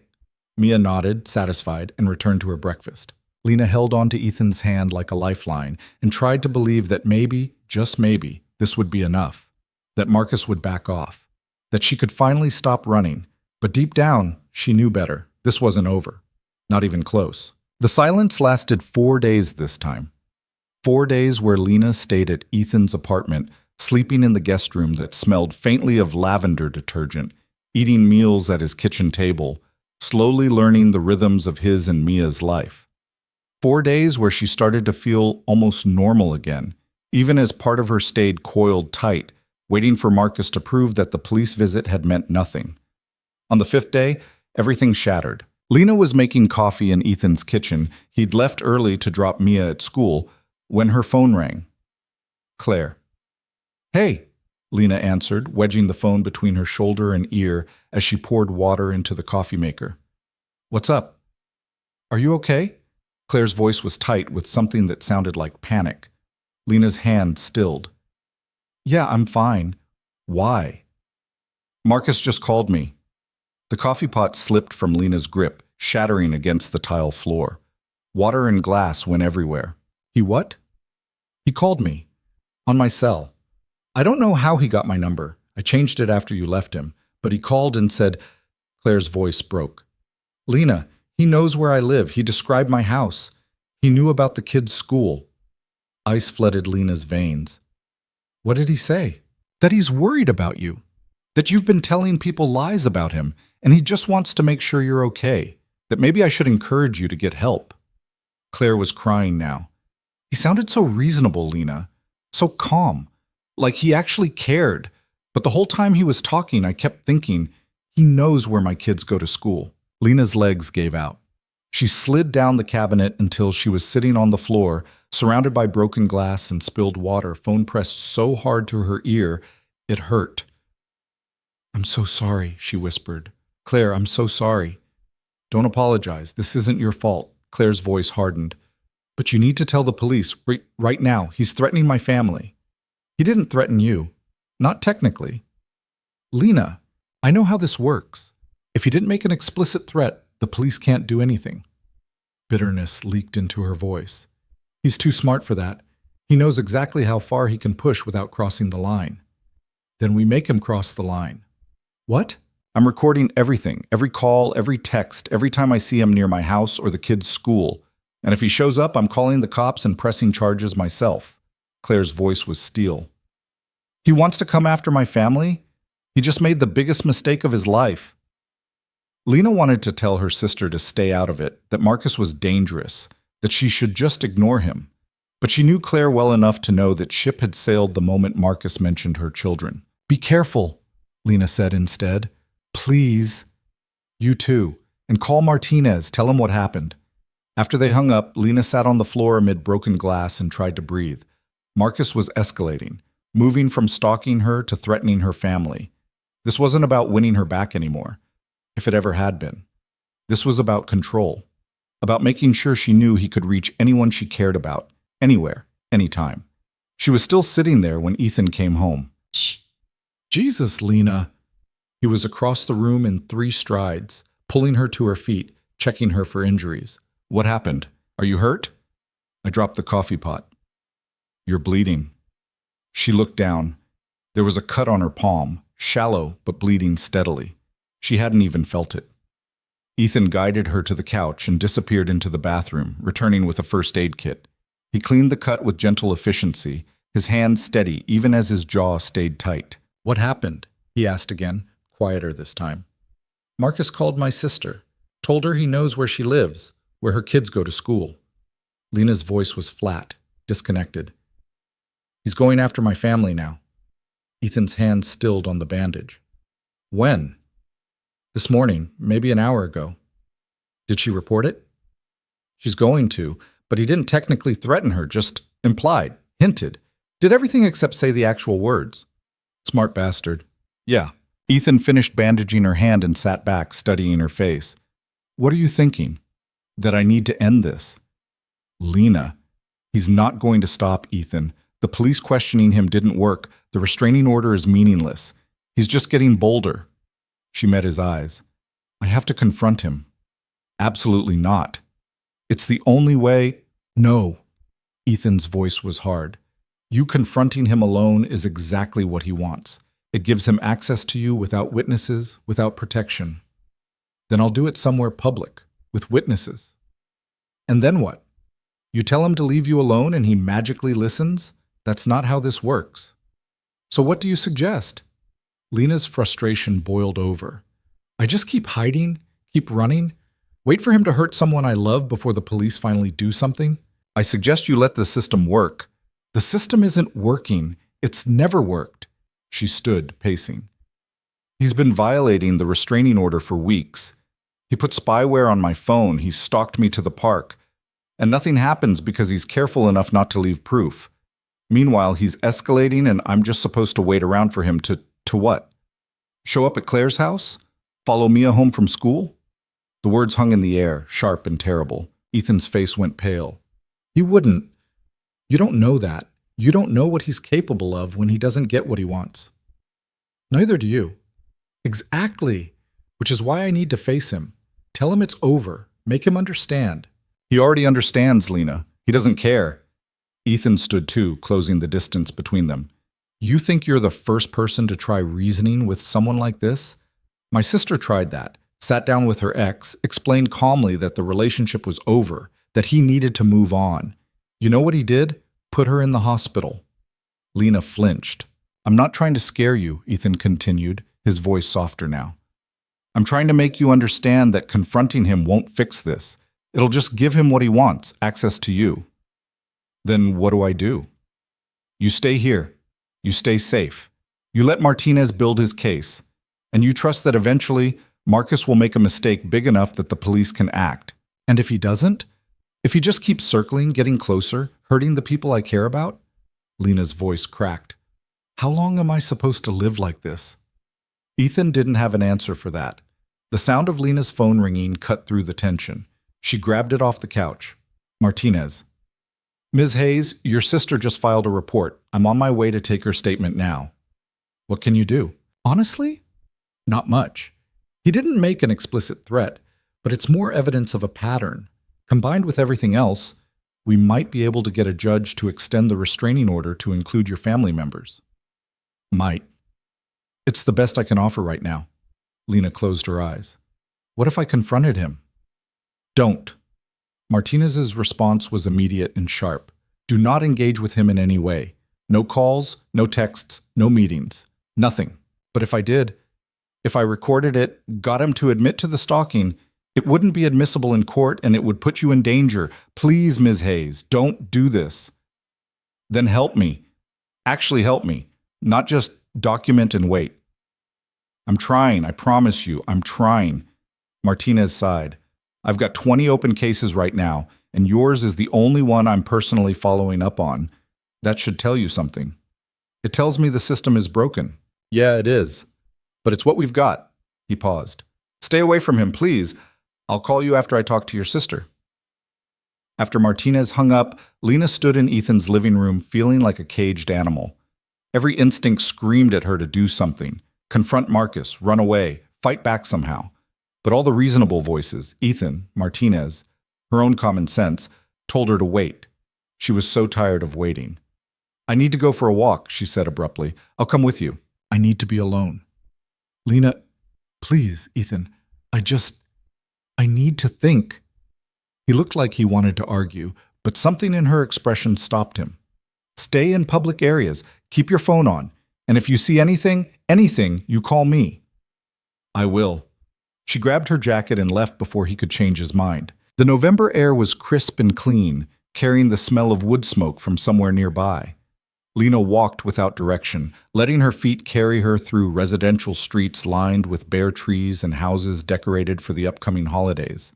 Normal people living normal lives, worried about normal things, like what to make for dinner and whether the kids had finished their homework. She envied them so much it hurt. Her phone buzzed. A text from an unknown number. We need to talk. Lena's blood went cold. She stopped walking, staring at the screen. Another text came through.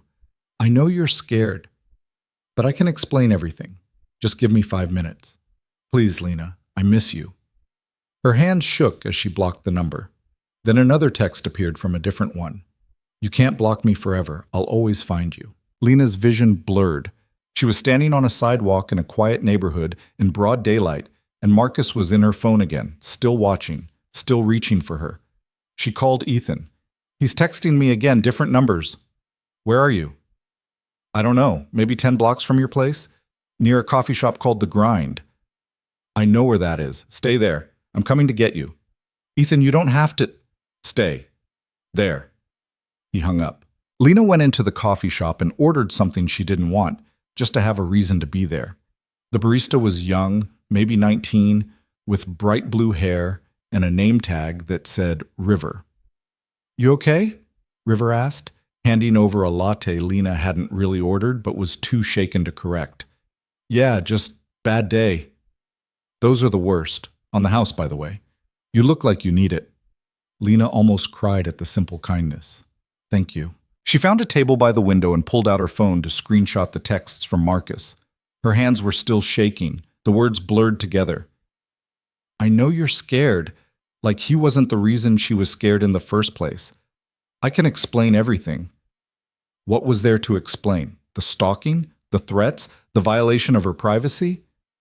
I miss you. The cruelest part was that some broken piece of her wanted to believe it. Wanted to believe that somewhere under the obsession and control there had been something real, something worth missing. But that was the trap. That's how men like Marcus worked. They convinced you that the good times were real and the bad times were your fault.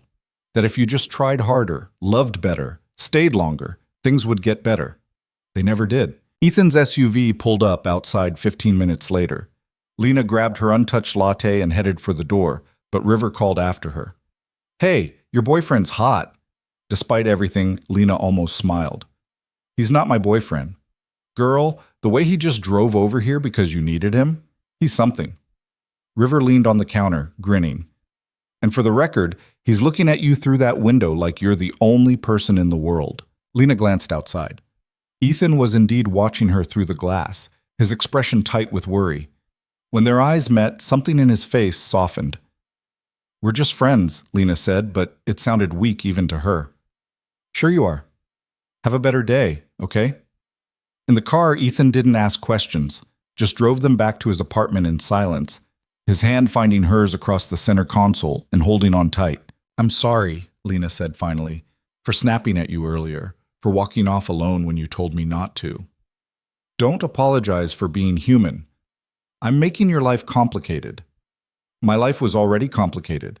I have a 5-year-old who thinks dinosaurs are a food group." He glanced at her. "You're not a burden, Lena.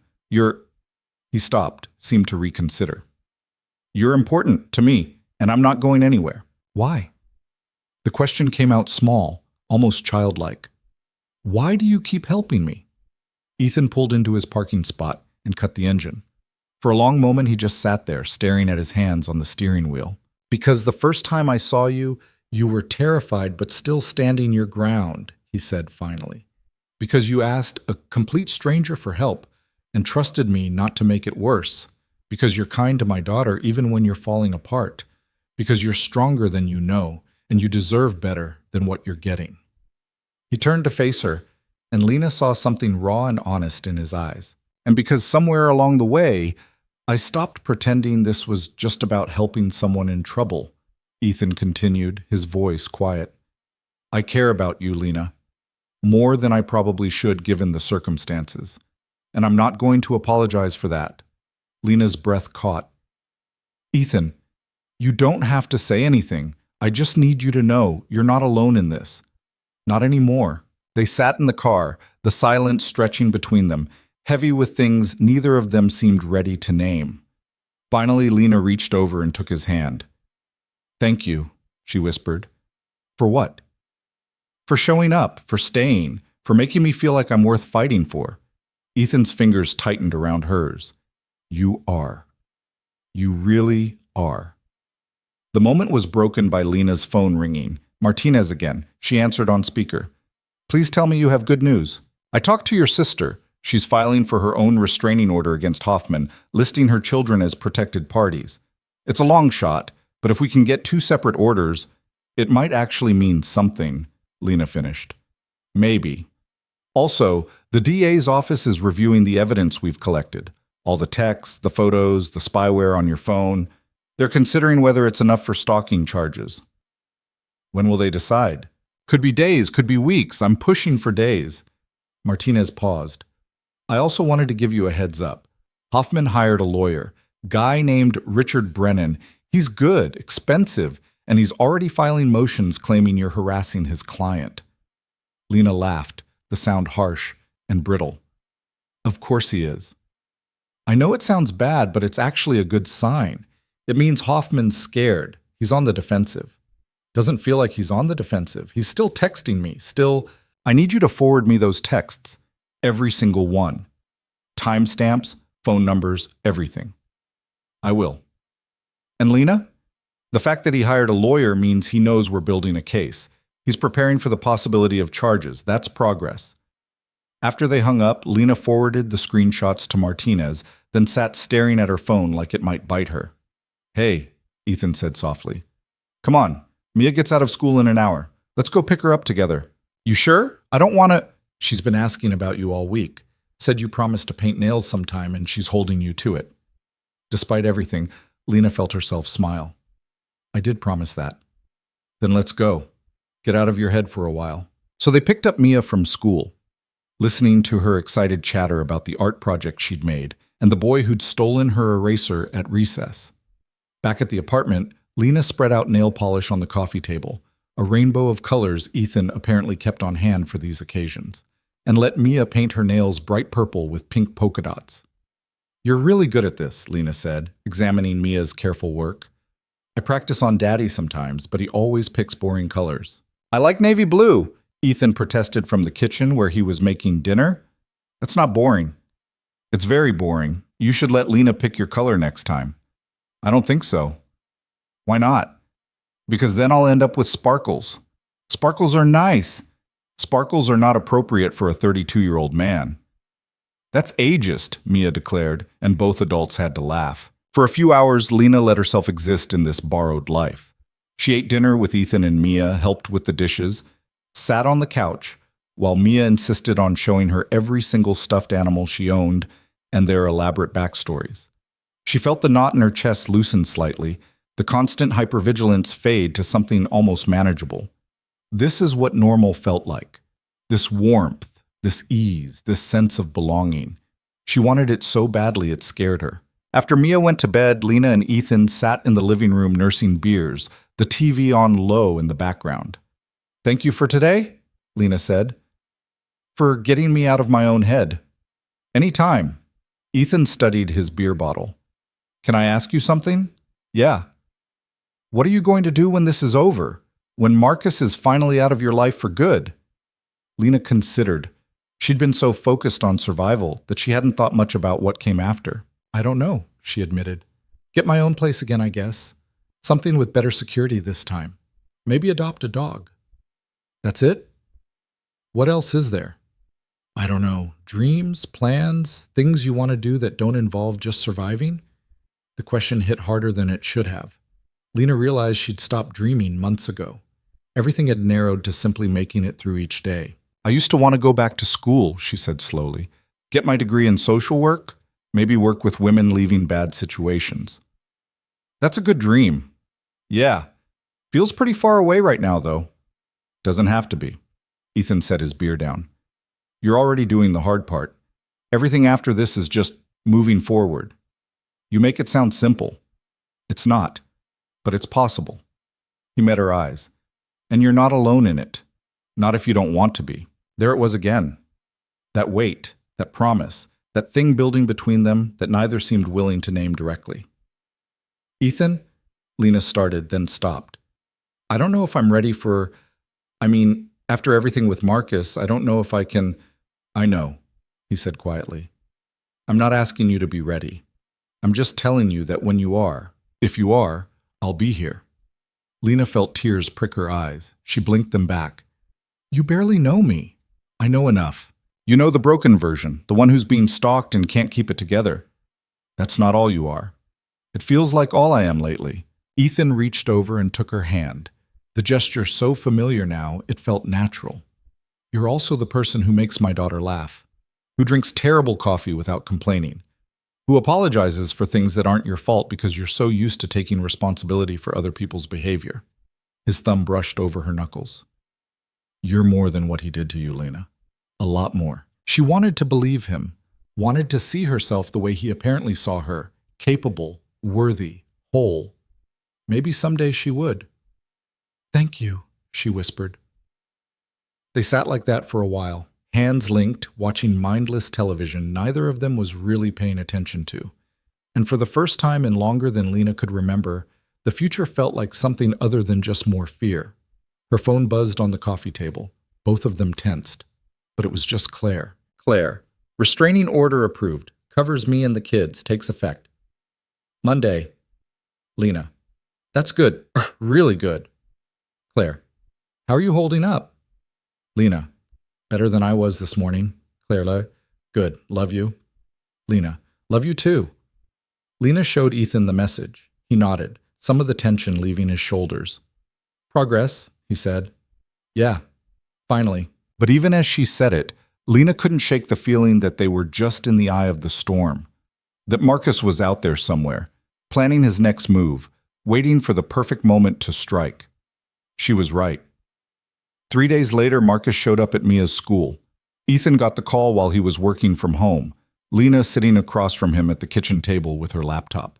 The school's number flashed on his screen and Lena watched the color drain from his face as he answered. "Mr. Cole?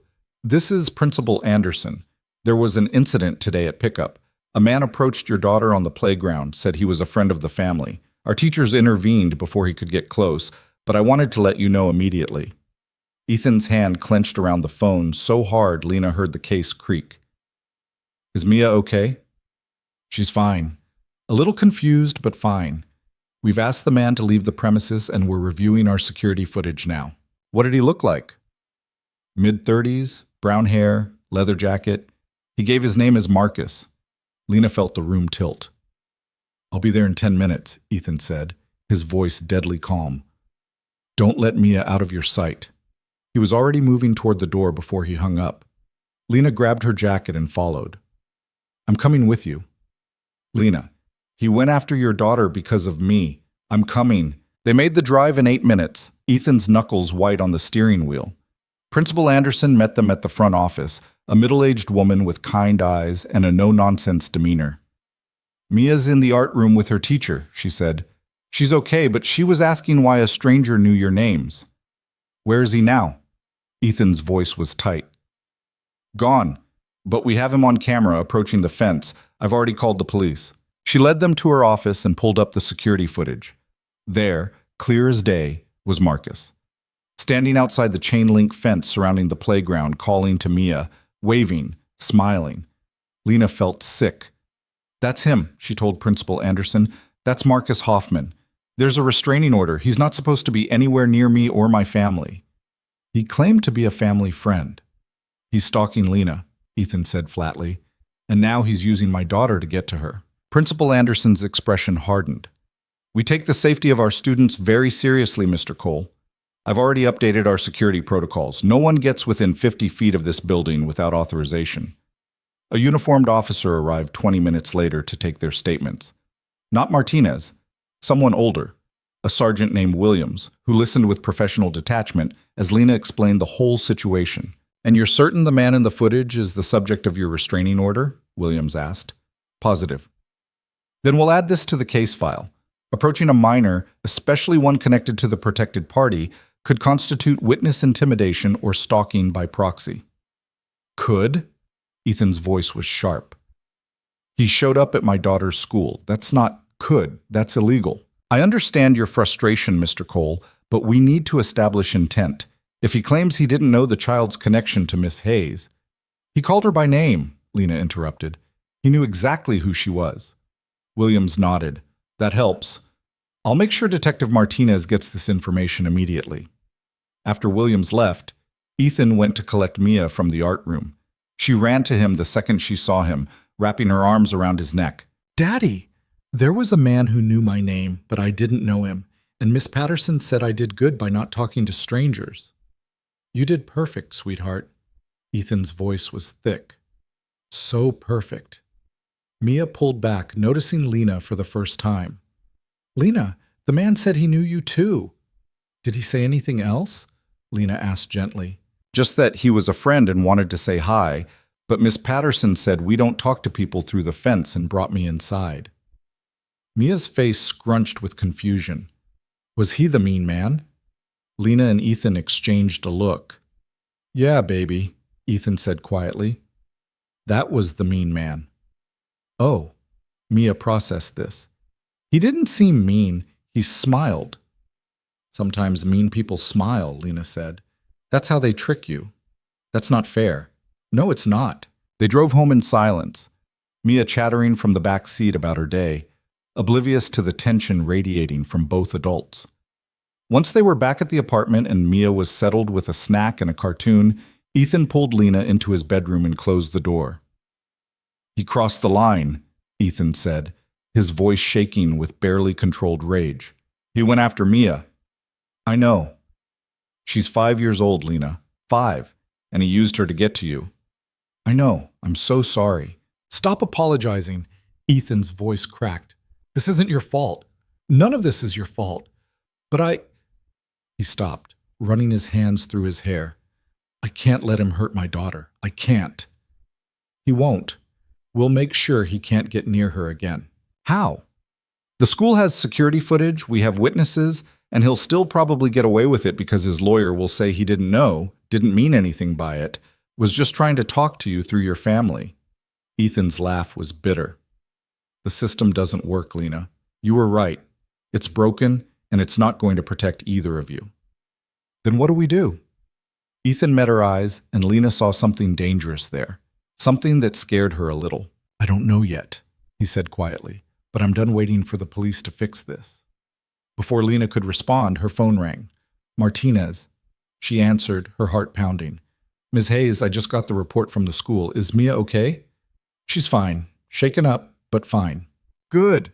That's good. Martinez's voice was tight. "I'm putting in for an arrest warrant. What Hoffman did today, approaching a minor connected to a protected party, violating the restraining order, witness intimidation, that's enough.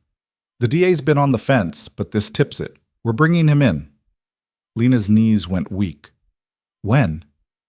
"Could be as soon as tomorrow. Depends on the judge." "And then what?" "Then he gets charged. Then he goes to trial. Then, if we're lucky and the evidence holds, he goes to jail." "How long?" "For stalking in violation of a restraining order. Could be anywhere from 6 months to 2 years, depending on how the charges stack up." It wasn't enough, not even close, but it was something. "Thank you," Lena said. "Really, thank you for believing me." "I've believed you from the start, Ms. Hayes. I just needed the evidence to back it up." Martinez paused. "Stay safe tonight. Keep your doors locked. And if you see him, anywhere, you call me immediately. Don't engage, don't confront, just call." "I will." After she hung up, Lena relayed the conversation to Ethan. Some of the dangerous light faded from his eyes, replaced by cautious hope. "They're really going to arrest him?" "Martinez thinks so." "When?" "Maybe tomorrow." Ethan pulled her into a hug, sudden and fierce. Lena froze for a second, then melted into it, wrapping her arms around his waist and holding on. "It's almost over," Ethan murmured into her hair. "It's almost over." Lena wanted to believe him, wanted to believe that an arrest warrant would end this nightmare, that Marcus would finally face consequences, that she could stop running and start living again. But some part of her knew better. Men like Marcus didn't give up just because the law said they had to. They didn't stop when arrested, when charged, when ordered to stay away. They stopped when they won, or when they lost so completely there was nothing left to fight for. And Lena had a terrible feeling that before this was over, she was going to have to make Marcus lose in a way that left no room for doubt. She just didn't know how yet. The arrest warrant came through at 7 in the morning. Martinez called while Lena was making breakfast, Ethan already awake and dressed, Mia still sleeping in her room. The detective's voice carried a grim satisfaction that made Lena's hand shake as she gripped the phone. "We're picking him up in an hour. Warrants for stalking, harassment, violation of protective orders, and attempted contact with a minor. Judge signed off on everything." "What happens now?" "He gets booked, arraigned, probably makes bail by tonight unless we can convince the judge he's a flight risk." Martinez paused.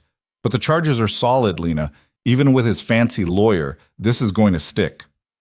After she hung up, Lena stood in the kitchen staring at the eggs she'd been scrambling, watching them congeal in the pan. Ethan gently took the spatula from her hand and turned off the burner. "It's happening," she said numbly. "Yeah, it is. I thought I'd feel different, relieved, maybe, or vindicated." "What do you feel?" Lena tried to identify the emotion churning in her gut. "Scared. Like this is just going to make him angrier. Maybe. But he'll be angrier from a jail cell. Until he makes bail. Even then, there'll be conditions. He won't be able to come near you or Mia or Claire without going straight back to jail." Ethan turned her to face him, his hands gentle on her shoulders. "This is progress, Lena. Real progress." She wanted to believe him, wanted to trust that the system would finally work, that Marcus would face consequences, that this nightmare was ending. But fear had been her companion for so long she didn't know how to let it go. Martinez called back 2 hours later. "He's in custody. Picked him up at his apartment without incident. He's being processed now." "Did he say anything?" "Nothing I can repeat, but his lawyer's already filing motions. Bail hearing set for tomorrow morning." "What are the chances he gets out?" "Honestly, pretty good. He's got no prior record, steady employment, community ties. Unless the judge sees him as a danger, he approached a 5-year-old at her school." "I know, and I'm going to make sure the prosecutor emphasizes that. But you should prepare yourself for the possibility that he posts bail." Lena closed her eyes. "Okay. There'll be conditions, though. Electronic monitoring, probably.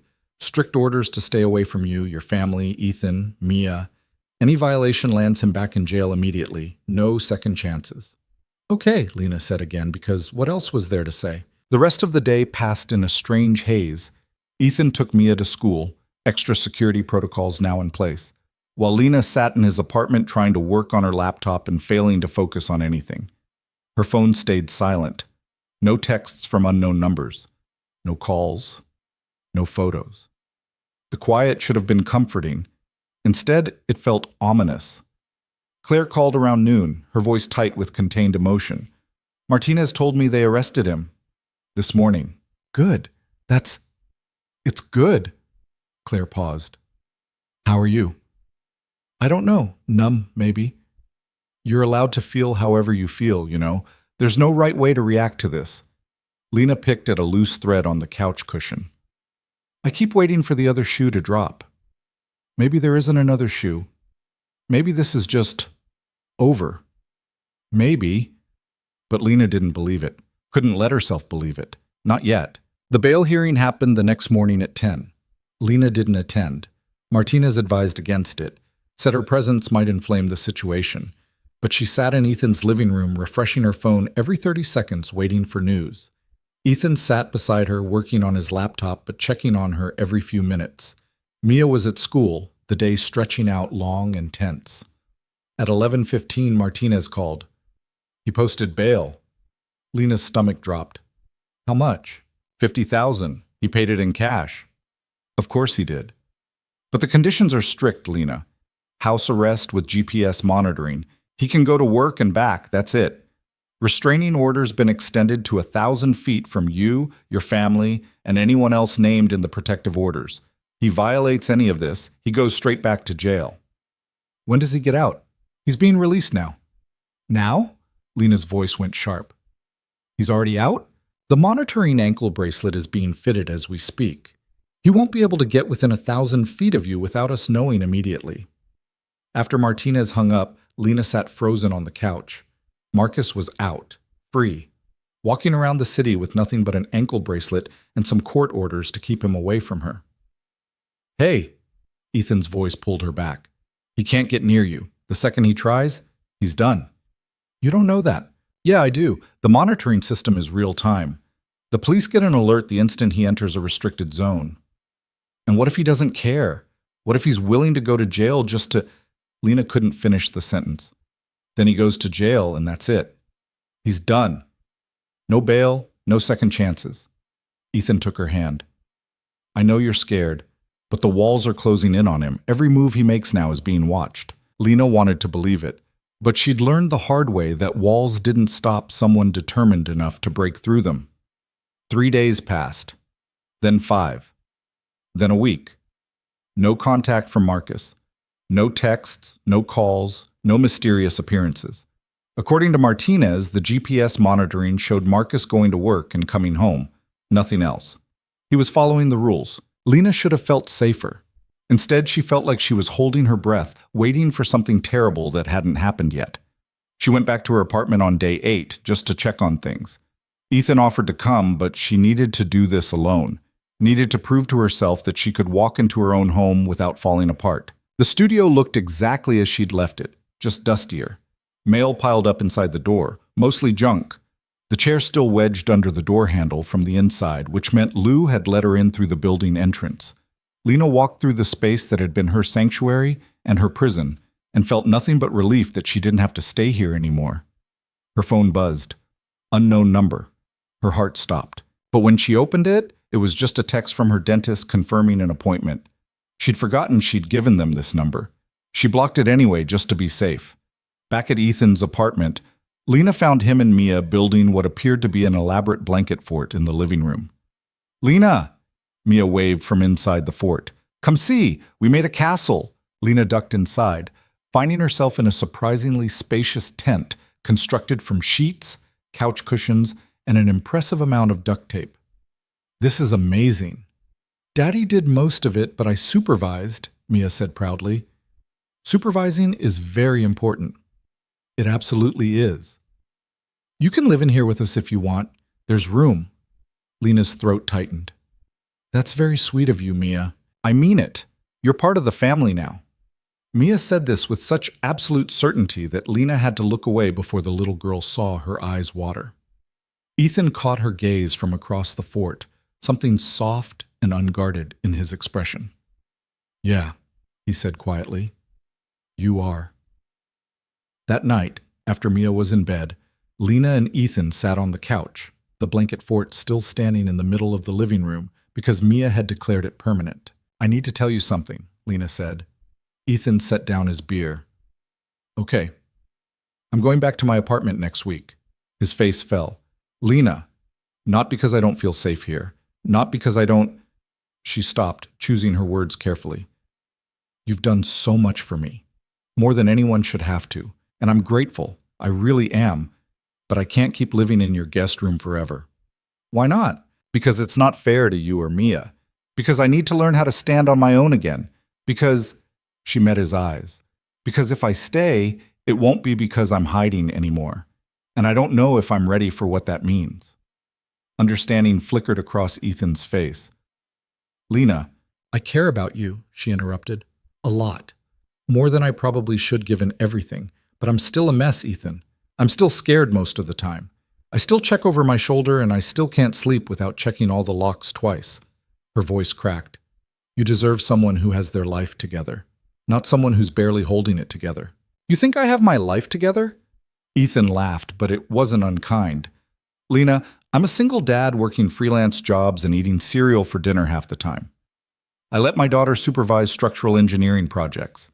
I haven't been on a date in 3 years because I'm terrified of letting anyone get close enough to hurt her. He shifted closer. We're all a mess. That's just being human. It's different. It's really not. Ethan, I'm not asking you to stay because I think you need saving, he said quietly. I'm asking you to stay because I like having you here, because Mia likes having you here, because you fit into our life in a way I didn't think anyone would ever fit again. He took her hand. And yeah, you're scared. You're dealing with trauma. You're rebuilding yourself from scratch. But that doesn't make you broken, Lena. It makes you strong. I don't feel strong. Nobody does. But you left. You got the restraining order. You built a case. You survived. That's strength. Lena felt tears slip down her cheeks. What if I can't give you what you need? What if I'm too damaged to... Stop. Ethan wiped her tears with his thumb, the gesture achingly gentle. You're not damaged. You're healing. There's a difference. Is there?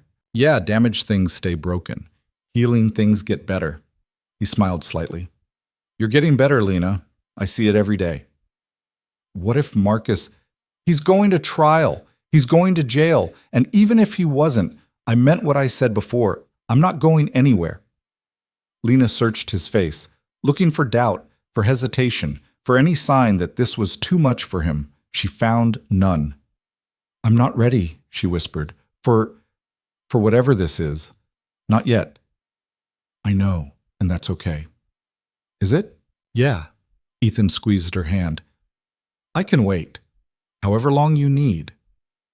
They sat in silence for a while, hands linked, the weight of everything said and unsaid hanging between them.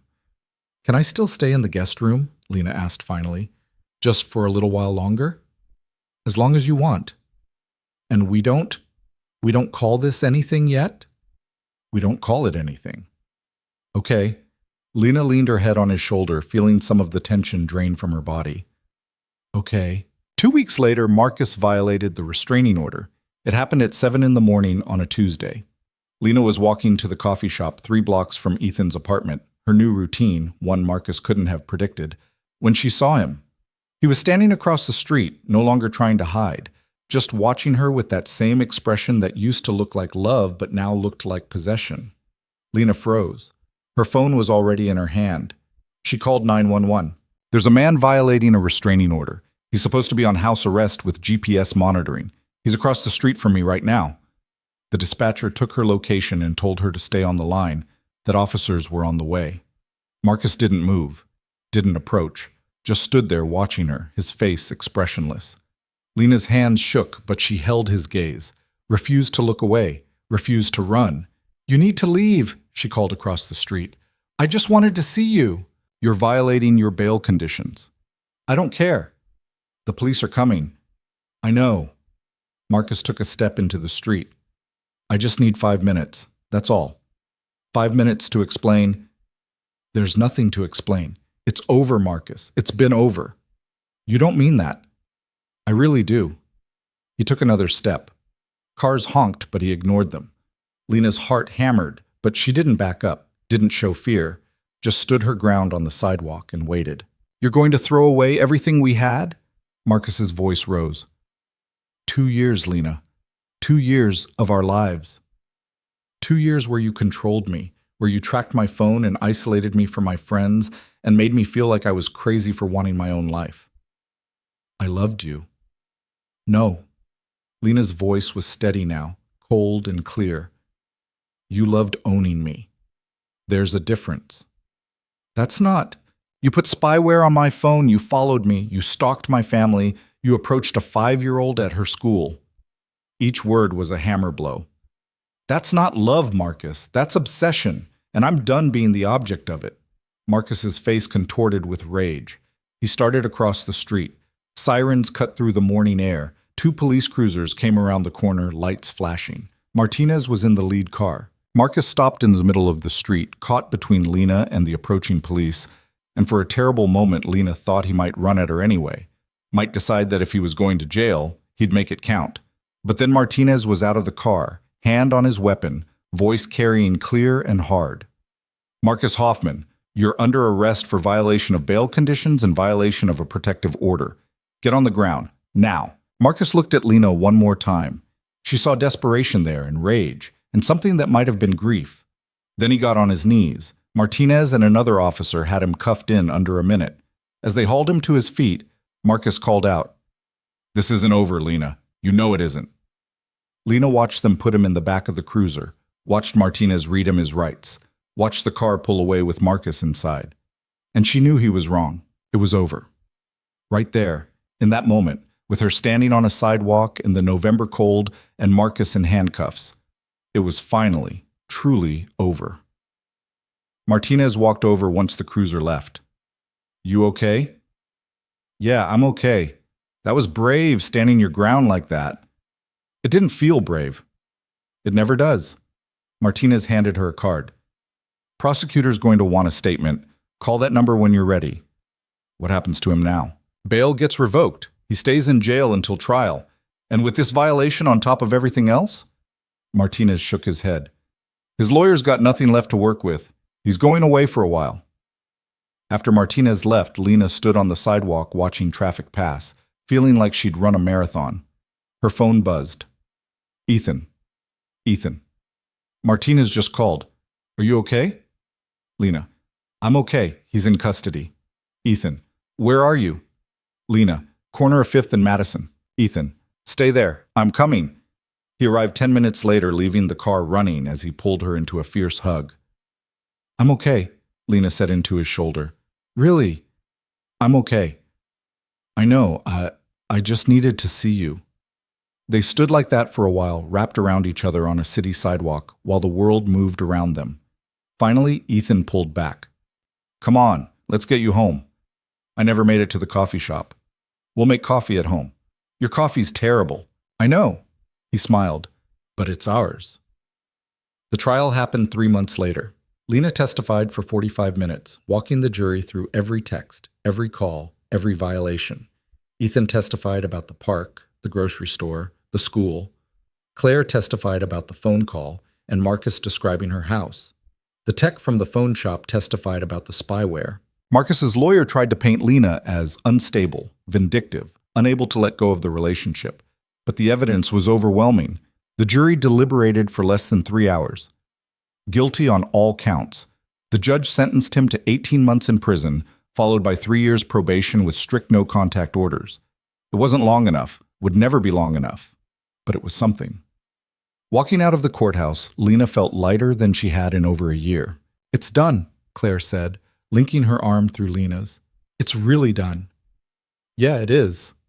They went to dinner to celebrate. Lena, Claire, Ethan, and Mia, who'd insisted on coming even though she didn't fully understand what they were celebrating. "Are we having a party?" Mia asked, studying the menu seriously. "Kind of," Ethan said. "What are we celebrating?" "Lena being brave," Claire offered. "Oh, she's always brave." Mia said this like it was obvious. "Can I get the mac and cheese?" Under the table, Ethan found Lena's hand and squeezed.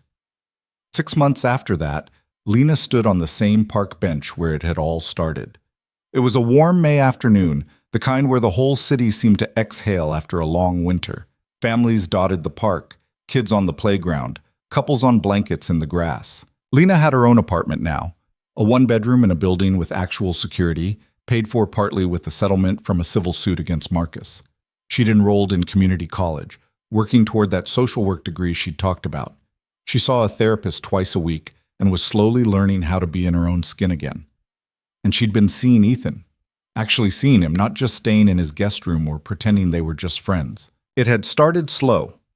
Coffee dates that turned into dinner dates that turned into Saturdays at the park with Mia. Long conversations about nothing and everything. Careful questions about what they both wanted, what they could handle, what felt too fast or too much. Lena had expected the fear to never fully leave, expected to always be waiting for Ethan to turn controlling, possessive, angry. But he never did. He just kept showing up, kept being steady, kept making space for her to heal at her own pace. She was learning that love didn't have to be a cage, that someone caring about you didn't mean losing yourself, that safety and connection could exist in the same space. She was learning what it felt like to choose someone freely, without fear pushing her into their arms. Ethan found her by the fountain, Mia running ahead to the swings. "You okay?" he asked, sliding an arm around her waist. "Yeah, just thinking." About? About how different everything looks now. This park. It used to feel like the place where my life fell apart. Now it just feels like a park. That's good though, right? Yeah, it's good. Lena leaned into him. I was also thinking about what you said that first day, about being my fake boyfriend. What about it? I don't think it's fake anymore. Ethan's smile was slow and genuine. No? No, I think... She turned to face him fully. I think I'm ready. For this. For us. For whatever comes next. You sure? I'm sure. He kissed her then, soft and careful, and Lena felt something settle in her chest that had been restless for so long. From the swings, Mia's voice carried clear across the park. Daddy! Lena! Come push me! They pulled apart, laughing. Come on, Ethan said, taking her hand. We're being summoned. They walked toward the playground together, Mia already pumping her legs to go higher, and Lena realized this was what happy looked like. Not perfect. Not without scars or fear or the occasional nightmare, but real and earned and hers. She'd spent so long running from the wrong kind of love that she'd almost forgotten what it felt like to run toward the right kind. Almost. But standing there in the afternoon sunlight, watching Ethan push his daughter on the swings while she laughed with pure joy, Lena remembered. Love wasn't supposed to make you smaller. It was supposed to give you room to grow. It wasn't supposed to cage you. It was supposed to set you free. And for the first time in longer than she could remember, Lena felt free. Not because Marcus was in prison, though that helped. Not because she had better locks or security systems or protective orders, though those helped too. She felt free because she'd learned something crucial in the past year, something that would stay with her long after Marcus served his sentence and disappeared from her life completely. She'd learned that the most important person she needed to trust wasn't Ethan or Claire or Martinez or anyone else trying to help her. It was herself. She'd learned to trust her instincts when they said something was wrong, to trust her voice when it said no, to trust her strength when everyone else, including that voice in her own head, said she was weak. She'd learned that surviving wasn't the same as living, and that she deserved to do both. And she'd learned that asking for help wasn't weakness, that letting people in wasn't the same as letting them control you, that love could be gentle and fierce and freeing all at once, if you let it. So when Mia called out for her to come push the swing, Lena didn't hesitate. She just went. And that, in the end, was the victory Marcus could never take away. The freedom to just go. To live. To love. To be. Without fear chasing her every step of the way. Mia shrieked with laughter as Lena pushed her higher, Ethan standing close enough that their shoulders touched. And somewhere in the city, Marcus Hoffman sat in a cell that was exactly the size of the cage he'd tried to build around Lena's life. But Lena wasn't thinking about him anymore. She was thinking about Saturday morning pancakes and Mia's school play next week and the social work class she was taking in the fall. She was thinking about the way Ethan looked at her like she was capable of anything. She was thinking about Claire's kids and how excited they'd been when she'd shown up for dinner last week without checking over her shoulder every 5 seconds. She was thinking about the future. And for the first time in over a year, that future felt like something worth running toward instead of away from. Higher, Mia demanded. Push me higher. Any higher, and you'll fly away, Lena laughed. That's the point. Ethan caught Lena's eye and grinned, and she grinned back, and the afternoon stretched out golden and warm and full of possibility. This was it. This ordinary moment in an ordinary park on an ordinary Tuesday. This was the happy ending Lena had stopped believing in. Not perfect. Not tied up with a bow. Not the kind where everything was fixed and nothing hurt anymore. Just real, messy, human, hers,